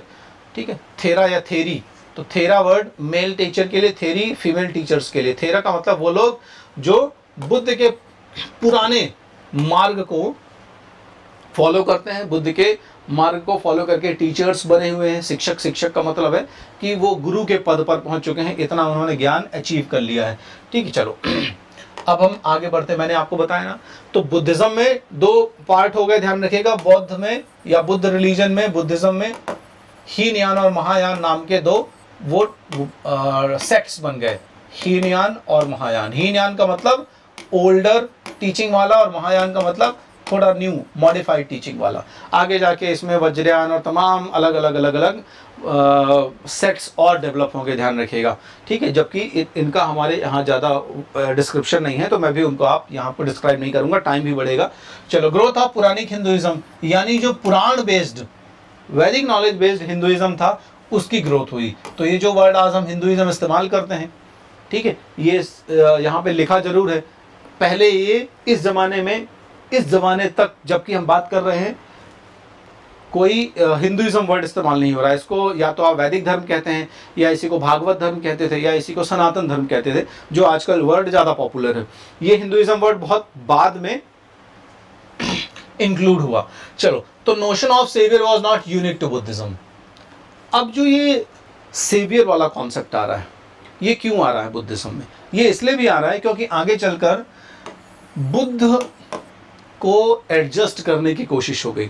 जब पुरानिक हिंदुइज्म या पुरानिक रिलीजन या वैदिक रिलीजन जो है अपने आप को रिवाइव करना शुरू करेगा, तो हम देखेंगे कि उसमें बहुत सारे ऐसे आइडियाज, सिमिलर आइडियाज हैं जो कि बुद्धिज्म में ग्रो हो रहे थे। तो माइट भी शायद बहुत सारे लोगों को लगा होगा कि यार समय बदल रहा है और ये लोग भी बहुत लिबरल हो रहे हैं, अगर हम बुद्धिज्म में वो आइडियाज नहीं लेके आएंगे तो शायद बुद्धिज्म इरिलेवेंट हो जाए, तो शायद इसलिए वो लेके आए होंगे। चलो, तो बहुत सारे ऐसे सिमिलर आइडियाज जो इन ट्रेडिशन में, हिंदुइज्म के ट्रेडिशन में थे, वो हमें बुद्धिज्म में आगे जाके देखने को मिलेंगे, ठीक है। चलो, सो क्या रिवाइवल हो रहा था? रिवाइवल हो रहा था कि जो पुराने वैदिक जो देवी देवता थे, जिनका हमें डिस्क्रिप्शन मिलता है ऋग्वेद में और बाकी जो बात की जो वेदास हैं, यजुर्वेद, सामवेद और अथर्ववेद में, वो धीरे धीरे अपना रिलेवेंस खो रहे थे। जैसे इंद्र, अग्नि, वरुण, इनके बारे में हमने बात की थी ऋग्वेद में, ठीक है। अगर बात की थी, आपको याद है तो अच्छा है, नहीं याद है तो और भी अच्छा है, कोई दिक्कत नहीं, टेंशन मत लो।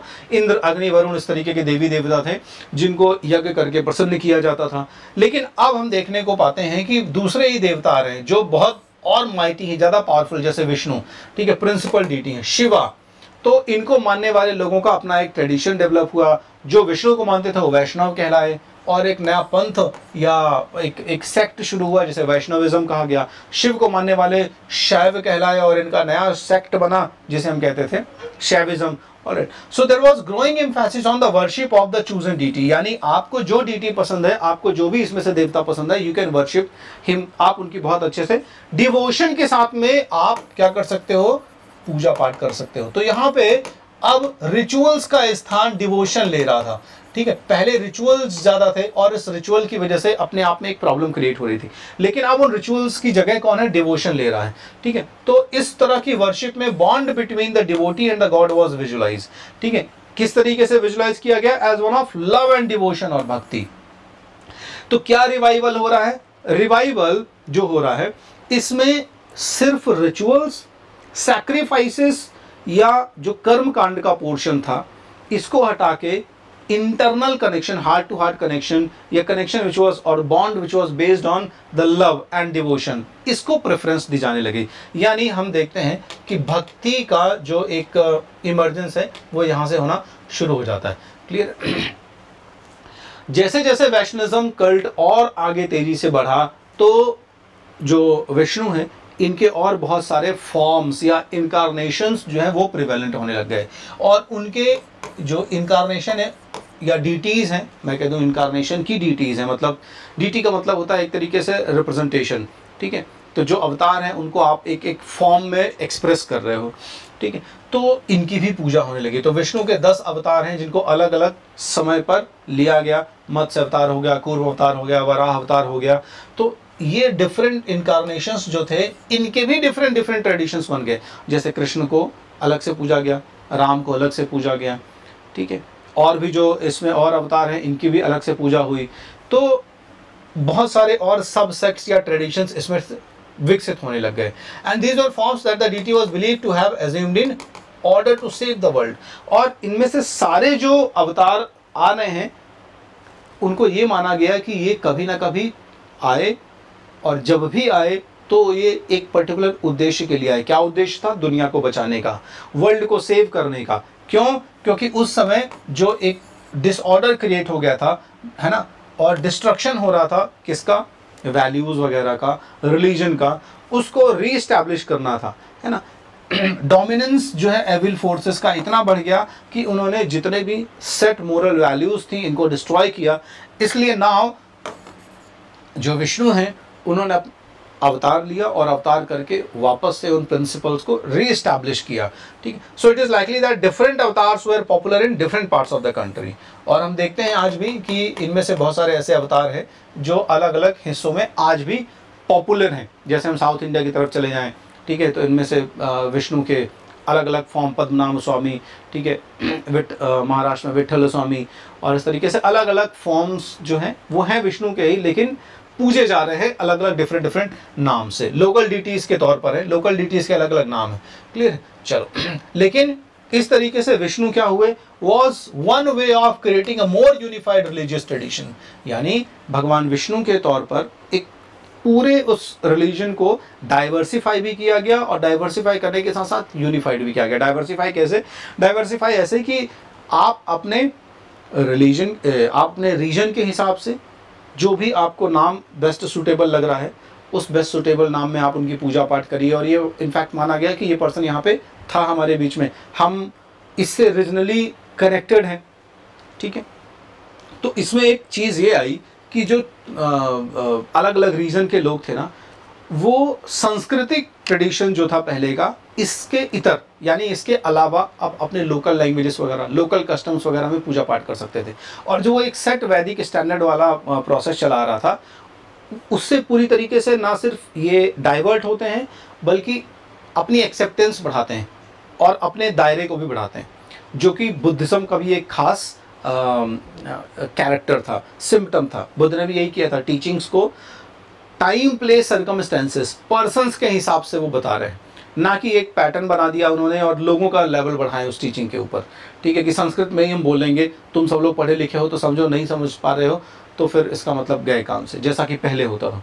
ठीक है, so some of these forms were represented in sculptures as were the other deities. इनमें से जो हमें डीटीज दिख रही है ना, जितने भी डीटीज के बारे में आपने ऊपर मतलब जितने भी का मतलब जो इनकारनेशंस के बारे में अभी आपको बताया गया है, तो इनमें से सारे इनकारनेशंस या बहुत सारे इनकारनेशंस को बाद में स्कल्पचर्स में भी डिपिक्ट किया गया, रिप्रेजेंट किया गया। जैसे आप देख रहे हो यहाँ पर ये मूर्ति, तो ये जो मूर्ति है ये वराह जो है, बोर इनकारनेशन, जो विष्णु का बोर इनकारनेशन है, उसको यहाँ पर रिप्रेजेंट करने की कोशिश की गई। देख रहे हो आप, तो बोर लाइक फीचर है इनके। ठीक, ऑलराइट। तो बहुत सारी अलग अलग दूसरी भी डीटीज, ना सिर्फ विष्णु की, जबकि दूसरी डीटीज जैसे शिवा वगैरह की डीटीज जो हैं, या मैं कहूँ शिवा जो हैं, उनको भी अलग अलग फॉर्म्स में आगे स्कल्पचर्स के फॉर्म में या दूसरे विजुअल फॉर्म्स में डिपिक्ट किया जाना शुरू किया गया यहाँ से। यानी उनकी भी मूर्तियाँ हमें देखने को मिलती हैं। जैसे शिवा के दो रूप देखने को मिलते हैं। पहला एक लिंग के फॉर्म में उनकी वर्शिप हो रही है, ठीक है, और दूसरा एज ए ह्यूमन फॉर्म में भी उनकी वर्शिप हो रही है। यानी एक ह्यूमन फॉर्म है प्रॉपर, और ह्यूमन फॉर्म के साथ साथ में एक ऐसा विजुअल फॉर्म है जिसको ह्यूमन फॉर्म में डिपिक्ट नहीं किया गया है, बल्कि एक स्पेसिफिक स्ट्रक्चर है स्टोन का या स्टोन लाइक सब्सटेंसेस का, जिसे लिंग कहते हैं, उसके थ्रू रिप्रेजेंट किया गया है। क्लियर, चलो। So all such representation depicted a complex set of ideas about the deities. अब देखो क्या है, ये जितना भी हमें बाद में मिल रहा है ना, या हिस्टोरियंस को जितना भी ये मूर्ति और ये सब इस पर्टिकुलर टाइम पीरियड का मिला है, अब जब वो मूर्तियाँ निकाल रहे हैं एक्सकेवेट करके, तो उसका टाइम पीरियड भी पता लगाने की कोशिश कर रहे हैं। और बमुश्किल कई बार अंदाज़ा भी लग जाता है, कई बार नहीं अंदाज़ा लग पाता एग्जैक्टली। ठीक है, आज के डेट में पॉसिबल है अंदाज़ा लगना। तो बहुत सारी मूर्तियाँ ऐसे टाइम की निकल रही हैं जो इससे भी कहीं ज़्यादा पुराना समय है। उस ज़माने में भी विष्णु जो है वो माने जा रहे हैं, शिवा जो है वो माने जा रहे हैं, उनकी पूजा पाठ हो रही है। बस यहाँ पे प्रॉब्लम क्या है कि जो लिटरेचर मिला, उस लिटरेचर के बेसिस पर बहुत ऐसे कॉम्प्लेक्स सेट ऑफ आइडियाज़ हैं, जिन आइडियाज़ को हिस्टोरियंस बहुत अच्छे से डिकोड नहीं कर पाते हैं, समझ नहीं पाते हैं। क्यों? क्योंकि अब देखो यहाँ पर क्या कहा जा रहा है कि जैसे बहुत सारे ऐसे सिंबल्स या ऑर्नामेंट्स या ड्रेसेस या आयुधास का मतलब वेपन्स, ये डीटीज होल्ड करके रखे हुई हैं, जिनसे उनके जो एक पर्पस है उस पर्पस का पता चलता है। लेकिन अब वो क्यों एग्जैक्टली इस तरीके से, इसके बारे में ज़्यादा जानकारी नहीं मिलती। जैसे विष्णु है, जैसे कृष्ण है, ठीक है, तो बांसुरी लिया हुआ है उन्होंने, और विष्णु है, शंख है, चक्र है, गदा है, शिवा है, त्रिशूल है। तो ये जो आयुधास या जो ऑर्नामेंट, जैसे शिव है, कोई ऑर्नामेंट पहन के नहीं बैठे हैं, है ना, सांप वाप बढ़िया, वासुकी नाग जो गले पहना उसको वासुकी बोलते हैं, तो इस तरीके से नाग लपेटा हुआ है। विष्णु हैं, वेल ड्रेस्ड हैं, बढ़िया सुंदर ऑर्नामेंट वगैरह पहने हुए हैं। तो एक कॉम्प्लेक्स सेट ऑफ आइडियाज़ जो है वो डीटीज़ के बारे में या उनके एट्रीब्यूट के बारे में या जो सिंबल्स या हेड ड्रेस वगैरह जो उन्होंने पहना है, ये इस ज़माने में प्रचलित हुए। लेकिन इनमें से बहुत सारे ऐसे हैं जिन कॉम्प्लेक्स सेट ऑफ आइडियाज़ को डिकोड करना was not easy for the historians. ठीक है, चलो, तो इन चीज़ को समझने के लिए क्या करते हैं, to understand the meanings of these sculptures historian turn towards the stories. किधर? पुराण की तरफ जाएंगे। पुराण की तरफ क्यों? क्योंकि इन पुराण में, पुराण जो है 18 पुराण, देयर आर 18 पुराणास। अब ये कहोगे क्या है, तो पुराण का मतलब ही होता है ओल्ड स्टोरी, पुरानी जो कथाएं या कहानियां हैं उनको पुराण, यानी जो संस्कृत वर्ड है पुराण का मतलब पुरातन, पुराना। ठीक है, पुराना मतलब जो पुरानी कहानी थी वही है। तो फिर हिस्टोरियंस टर्न होते हैं किधर? पुराणास की तरफ। क्लियर? अब इनमें से बहुत सारी ऐसी स्टोरीज पुराण में मेंशन है, जैसे वराह अवतार, तो वराह पुराण है, पूरा उनके ऊपर है। मत्स्य अवतार है तो मत्स्य पुराण है, पूरा डेडिकेटेड उनके ऊपर है।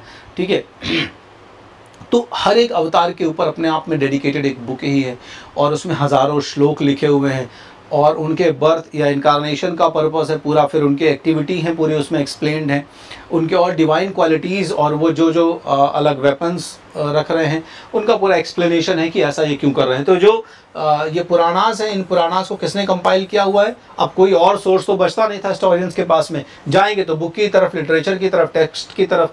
तो पुराणास जो है वो बेसिकली फर्स्ट सेंचुरी के आसपास ही लिखे गए हैं और ब्राह्मणास ने इनको कंपाइल किया हुआ है। ठीक, अब ऐसा कहा गया कि फर्स्ट सेंचुरीज के आसपास कंपाइल जरूर हुआ, they contain much that had been composed and been in circulation, but इसमें जो स्टोरीज हैं ये स्टोरीज बहुत पहले से, सेंचुरी से और कई सौ सालों से सर्कुलेशन में रही होंगी। देवी देवताओं के बारे में जो स्टोरीज हैं ये रही होंगी और जनरली इनको संस्कृत वर्ड्स में लिखा गया है। लेकिन ये कब से अब ये सर्कुलेशन के फॉर्म में रही होंगी, we don't know about it exactly. ठीक है, तो ये जरूर था कि पहले इन कहानियों को क्या है, प्रॉपर लिखा नहीं गया था। ये गॉड्स एंड गॉडेसेस की जो स्टोरीज थी सिंपली संस्कृत में थी और कॉमन वर्ड में लोग इसको पढ़ते सुनाते थे एक दूसरे से कम्युनिकेट करने के दौरान। इनफैक्ट जो वुमेन और शूद्रास जिनको वेद पढ़ने का अधिकार नहीं था उनको भी ये कहानियाँ सुनाई जाती थी, जिनको वैदिक लर्निंग की एक्सेस नहीं थी। तो इस तरीके से ये कहानियाँ प्रचलन में रहीं और बाद में ये कहानियाँ जो है वो कोडिफाई कर दी गई। So much of what is contain in the पुराना इवॉल्व थ्रू इंटरैक्शन। जो भी पुराण में लिखा हुआ है वो आगे कैसे कल्टीवेट होता रहा, बढ़ता रहा या इवॉल्व होता रहा, क्योंकि 3 इंपॉर्टेंट लोग हैं यहाँ पे, priests, merchants and ordinary man women. तो प्रीस्ट कौन? जो बेसिकली इस पूजा पाठ में लगा हुआ है, मंदिरों में डेडिकेटेड ऑफिसर है पूजा पाठ करने के लिए, रिचुअल्स को परफॉर्म करने के लिए, अथॉरिटी ऑफिसर कुछ भी कह दो। ठीक है, तो जिनको ये स्टोरीज याद रहती थी बेसिकली। फिर मर्चेंट्स एक जगह से दूसरे जगह आते जाते थे, प्रीस्ट के कॉन्टैक्ट्स में आते थे, तो उनमें से बहुत सारे ऐसे लोग होते थे जो यज्ञ वगैरह कराते भी थे क्योंकि ब्राह्मणों के नज़दीक होते थे, दान दक्षिणा करना इनका पर्पज़ है, धर्म है एक तरीके से।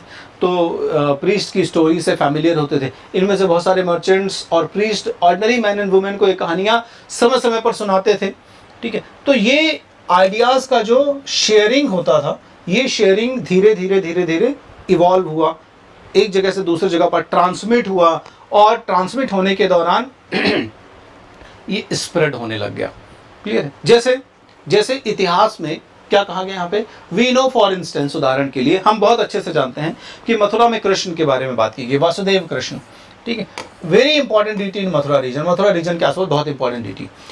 अब बेसिकली भागवत पुराण देख लोगे तो भागवत पुराण में पूरे जो वर्सेस हैं वो कृष्ण को डेडिकेटेड हैं। लेकिन इतिहास में जब हम देखते हैं ऑथेंटिक जो सेकुलर हिस्ट्री जिसे आप कहते हो, उस सेकुलर हिस्ट्री में कहीं पर भी यादव डायनेस्टी के बारे में आप पढ़ोगे, कुरु डायनेस्टी के बारे में आप पढ़ोगे, महाजनपदास में आपने पढ़ लिया, लेकिन कृष्ण के बारे में एग्जैक्टली कहीं पर कोई वंश नहीं आता कि कृष्ण ऐसा इतना बड़ा उनका आर्ट एंड आर्किटेक्चर, जैसे आप मुगलों के बारे में पढ़ते हो कि इस राजा ने इतने समय तक रूल किया, ये काम किया, इसका ये कॉन्ट्रीब्यूशन रहा। इनफैक्ट आप समुद्रगुप्त और चंद्रगुप्त और अशोक और बिंदुसार इन सब के बारे में पढ़ चुके, लेकिन इनके बारे में आपको पढ़ने को नहीं मिलता। पर है बहुत इंपॉर्टेंट पर्सनैलिटी, बहुत रिवर्ड पर्सनैलिटी, डिवाइन पर्सनैलिटी, और इनको बहुत ज़्यादा पूजा पाठ किया गया इनके लिए, ठीक है, इनकी पूजा हो रही है। और फिर मथुरा से ये पूरे देश में फैल गए, दूसरे कोनों पर, दूसरे कॉर्नर्स पर भी फैल गए। तो इस तरीके से ये स्टोरीज स्प्रेड हुई, और ये जो स्टोरीज हैं ये थोड़ा सा हिस्टोरियंस के लिए डिबेट का एक जो मैटर है वो बनी रहेंगी। आज भी इतिहासकारों के लिए सब कुछ चर्चा का विषय बना हुआ है। इसके साथ साथ नया जो हम ट्रेडिशन देख रहे हैं, नए रिलीजन में एक और चीज़ आ रही है। जब हम देख रहे हैं इतनी सारी डीटीज आ रही हैं, तो आपको अभी मैंने कहा कि डीटीज और मूर्तियां जो बनी, तो मूर्तियों के लिए मंदिर तो बनेंगे ही बनेंगे, यस, यानी एक डेडिकेटेड प्लेस बना जिन प्लेसेस पर इन डीटीज को वर्शिप किया जाएगा।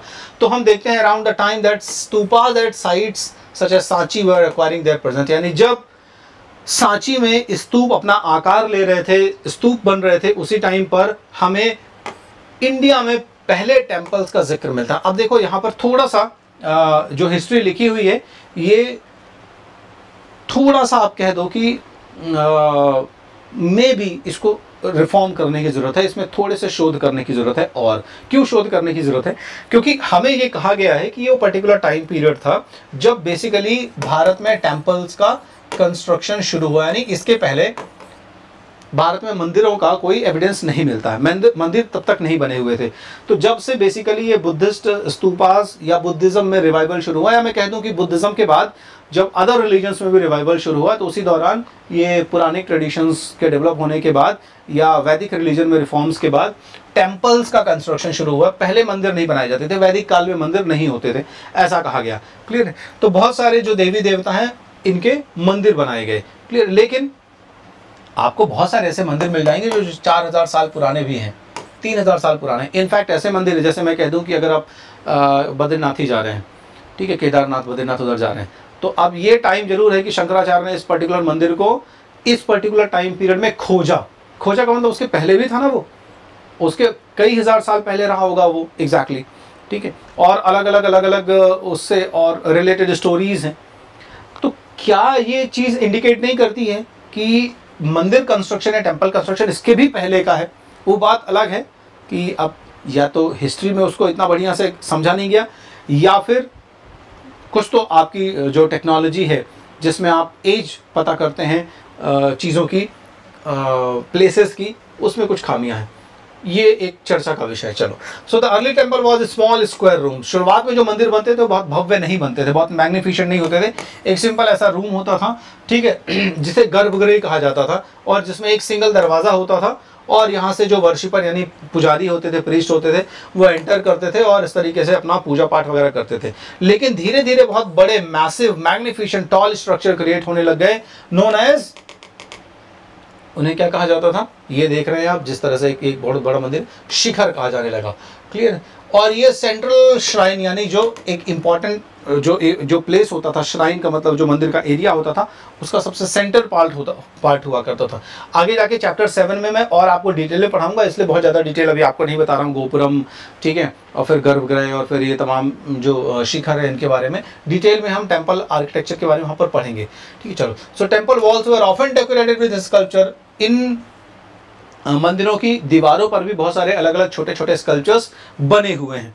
और चलो, बाद में टेम्पल्स बिकेम फार मोर इलेबोरेट, और बहुत मैग्निफिशेंट होने लग गए। उनमें एक सभागार हो गया, एक असेंबली हॉल हो गया, और बड़ी बड़ी गेटवेज और वॉल्स बन गए, और वहाँ पर वाटर सप्लाई और दूसरे और रिसोर्सेज। इनफैक्ट आप मंदिर, जैसे आप जाए दक्षिण भारत में रंगनाथ स्वामी मंदिर, ऐसा कहा जाता है कि शहर के अंदर मंदिर नहीं है, मंदिर के अंदर शहर है।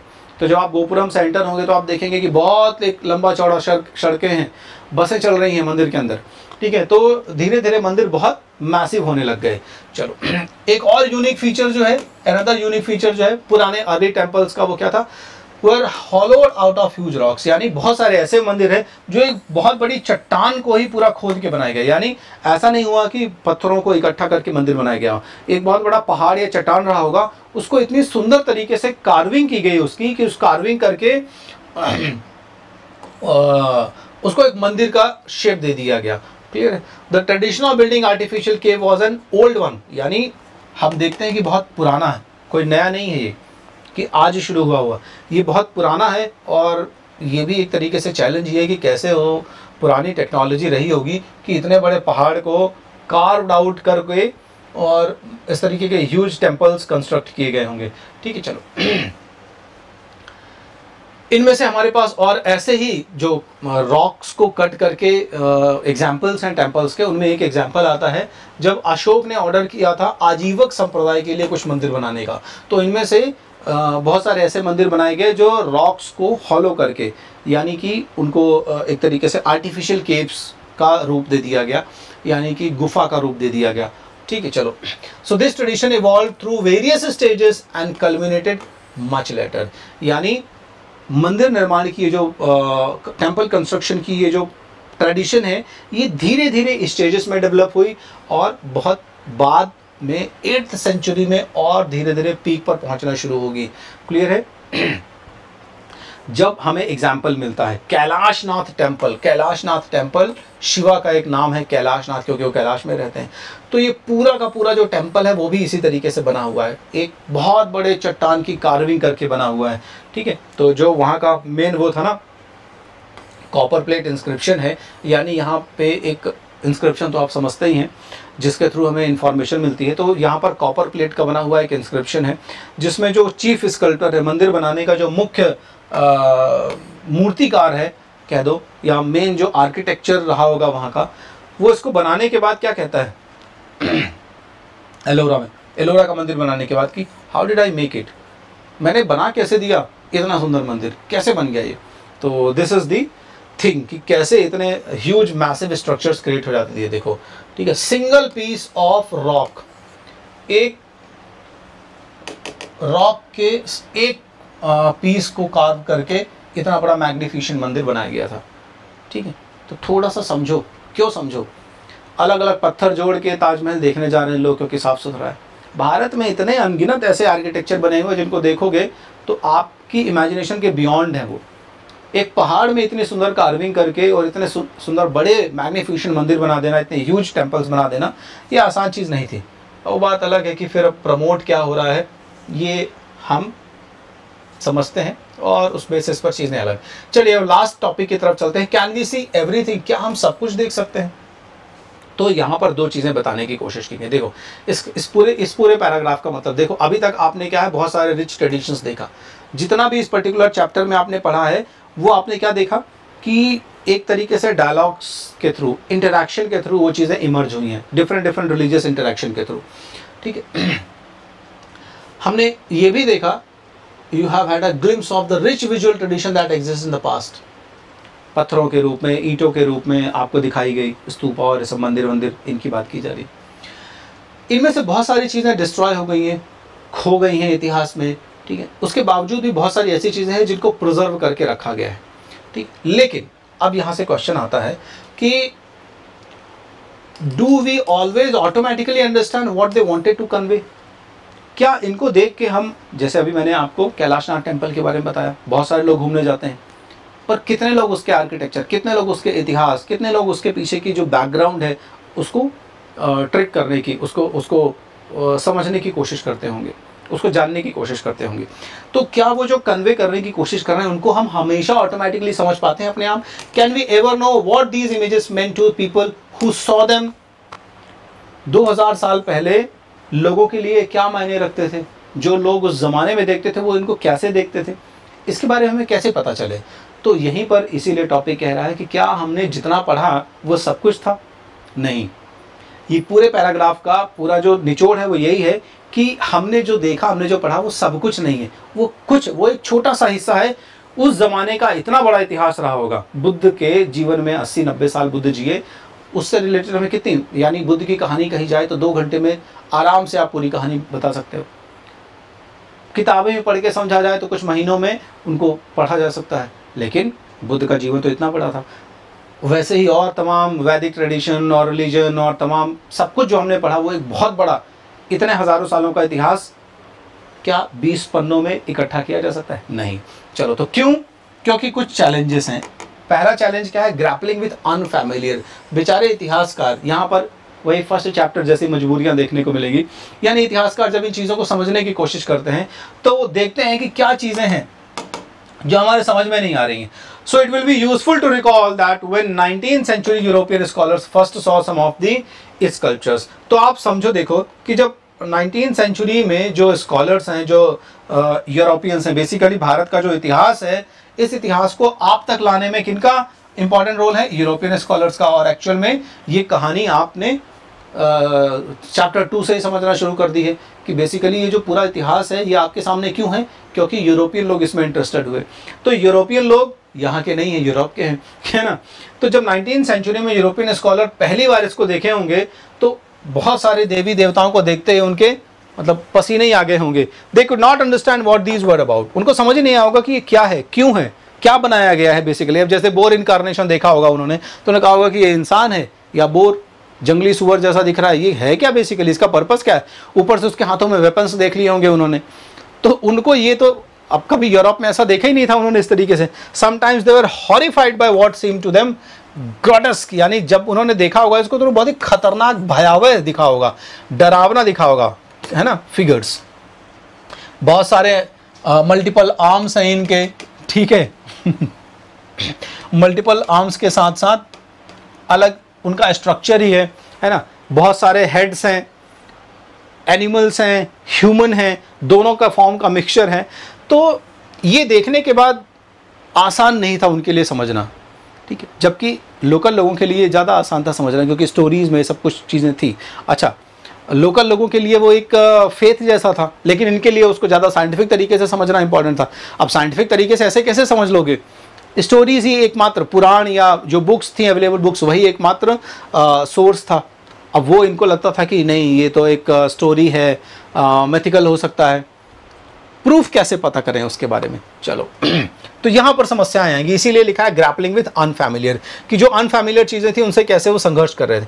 सो these early scholars try to make sense of what appear to be strange images, है ना। तो इनको उन्होंने कंपेयर किया किससे? जिनसे वो फैमिलियर थे। हमेशा इतिहासकार यही करते हैं, चैप्टर 1 से हम देख रहे हैं कि जब यूरोपियन स्कॉलर्स ने ऐसी चीज़ें देखी जो उनके लिए कंप्लीटली अनफैमिलियर थी, तो they tried to compare with the familiar things. तो जब ये ऐसी उटपटांग इमेजेस देखी इन्होंने, उटपटांग इनके लिए हैं, हमारे लिए नहीं, तो इन्होंने उनको पुरानी यूनान, ग्रीस की इमेजेस और स्कल्पचर्स से कंपेयर करना शुरू किया। क्लियर है? ऐसा इसलिए क्योंकि बहुत सारे हमारे जैसे बुद्ध की इमेजेस है और मतलब आप कह दो कि 1st सेंचुरी के आसपास की जो इमेजेस हैं, क्योंकि इंडो ग्रीक्स आ गए थे उस समय, ग्रीक लोग इंडिया में आ गए थे, तो इस दौरान जो स्कल्पचर्स हैं उनमें जो कंट्रीब्यूशन दिए गए हैं वो ग्रीक आर्टिस्ट का भी है। तो इनको बहुत सारे ऐसे स्कल्पचर्स भी मिले, अर्ली इंडियन स्कल्पचर्स मिले जो ग्रीक शैली में भी बने हुए थे। तो जितने स्कल्पचर्स इनको ग्रीक शैली में मिल रहे हैं, फैमिलियरिटी रख रहे हैं, उसको ये लोग ठीक ठाक मान रहे हैं। लेकिन जो ग्रीक शैली में नहीं मिल रहे हैं या अनफैमिलियर हैं, अलग ही उल्टा बने हुए हैं दूसरे शैली में, उसको ये क्या मानते हैं? बहुत ही इन्फीरियर मानते हैं, है ना। उनको कहते हैं कि यार ये कोई बहुत आर्ट है। अक्सर ऐसा होता है, जो चीज़ आपके समझ में नहीं आती है ना, कहते हैं ना बंदर क्या जाने अदरक का स्वाद। तो यूरोपियंस इसको क्या इन्फीरियर नज़र से देख रहे हैं। क्लियर? चलो और जब वो ग्रीक वर्क, जैसे जब बोधिसत्व या बुद्ध से रिलेटेड इमेजेस को डिस्कवर कर रहे हैं जो ग्रीक मॉडल्स पर बनी हुई थी, तो बहुत एक्साइटेड हो जाते थे। उनको लगता था वाह, we are familiar with this kind of sculpture. So these were more often than not found in the north west, क्योंकि इनमें से बहुत सारी जो बोधिसत्व और इन सब की इमेजेस हैं, ये क्या है?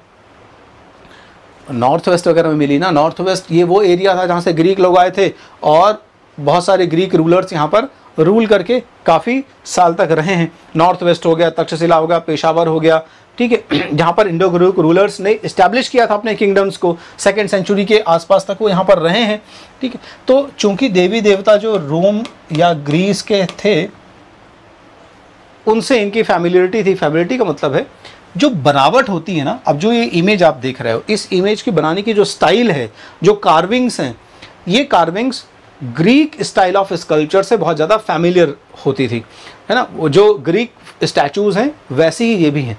लेकिन इसके अलावा जैसे आप ऊपर देखो, जो आपने बोर इनकारनेशन देखा, वराह अवतार का स्टैचू देखा, मूर्ति देखा, वो कंप्लीटली इसके डिफरेंट है। वो एकदम प्लेन शार्प, एकदम स्मूथ कार्विंग की गई है उसमें, ठीक है।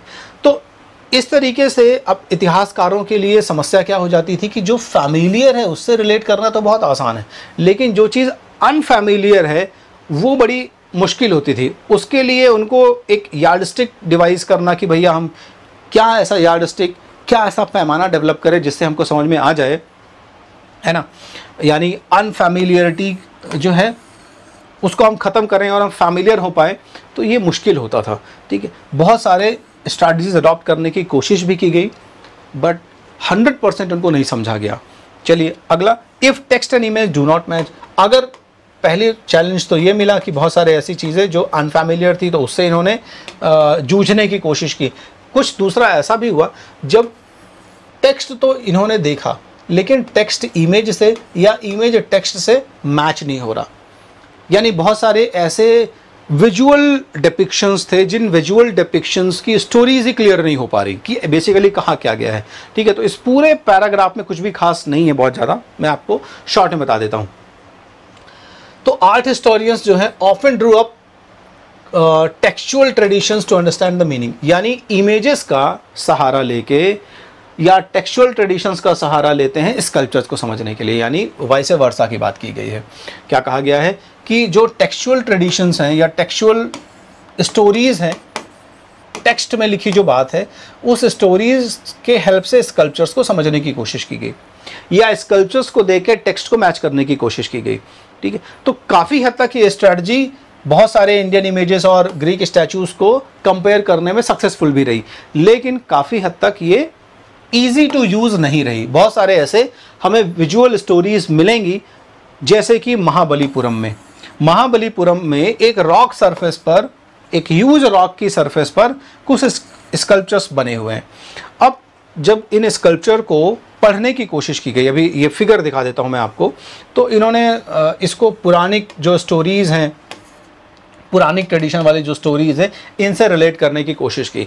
कुछ लोग कह रहे हैं कि बेसिकली पुराणों में एक कहानी है जिसमें गंगा नदी का जो अवतरण है, गंगा नदी जो है वो स्वर्ग से भागीरथी उसको लेके आते हैं, है ना, तो वो है यहाँ पर। कुछ लोग कहते हैं कि नहीं, ये महाभारत का एक सीन है जिसमें अर्जुन जो है वो शिव की तपस्या करते हुए डिपिक्ट किया गया है। मतलब अलग अलग जो पुरानी स्टोरीज़ हैं, उन पुरानी स्टोरीज़ को इस इमेज से, विजुअल ट्रेडिशन से समझने की कोशिश की गई, ठीक है। ये महाभारत डूइंग पेनेंसेस, यानी कुछ लोग कह रहे हैं कि महाभारत की कहानी है, कुछ लोग कह रहे हैं कि नहीं, ये जो गंगा नदी अवतरण का वो सीन है वो डिपिक्ट करने की कोशिश की गई, ठीक है। ये इमेज मैं आपको दिखा देता हूँ, ये इमेज है यहाँ पर नीचे, ये, ठीक है। अगर आपको अच्छे से इमेज दिख पा रही होगी तो बहुत बढ़िया है, नहीं दिख पा रही होगी तो अपनी किताब में देख लेना जाके, ठीक है। ये पूरी जो कार्विंग्स यहाँ पर दिखाने की कोशिश की गई हैं, ये कार्विंग्स अगर आप पढ़ पाओ तो बहुत अच्छा है, इतिहासकारों की हेल्प हो जाएगी और शायद आपको कुछ इनाम भी मिल जाएगा। समझने की कोशिश कीजिए, ठीक है। ये बहुत मतलब बहुत सारे लोग हैं, बहुत सारे अलग अलग एक्टिविटीज़ परफॉर्म कर रहे हैं, तो इतिहासकार इन चीज़ों को नहीं समझ पाते, ठीक है। यानी टेक्स्ट और इमेजेस मैच नहीं हो पाती हैं, ठीक है। चलो, तो यहाँ पर ये हमारी कहानी लगभग एंड होती है। ये जो आपका लास्ट का समरी है उसमें यही है कि spectacular instances we have focused on in this chapter are just the tip of the iceberg. ये वर्ड अपने आप में पूरे इस छोटे से पैराग्राफ को अपने में समेटे हुए कि जितना भी हमने देखा पढ़ा है इस चैप्टर में, वो एक बहुत बड़े आइसबर्ग का छोटा सा टिप दिख रहा है। यानी एक बहुत बड़े समंदर में, है ना, एक आइस का छोटा सा आइसबर्ग समझते हैं ना, जैसे टाइटैनिक आइसबर्ग से टकराया था, टूट गया था, तो वैसे ही एक बहुत बड़े आइसबर्ग का एक सिर्फ ऊपरी हिस्सा हमें दिख रहा है। यानी बहुत बड़ी कहानी का एक बड़ा हिस्सा नीचे है जो हमें विजुलाइज नहीं हो रहा है। यही इतिहास है। तो चलिए, होपफुली आपको ये पूरा चैप्टर समझ में आ गया होगा। अगले चैप्टर के साथ जल्दी से मिलते हैं। बने रहिए चैनल के साथ, अपना ध्यान रखिए, पढ़ते रहिए। Thank you.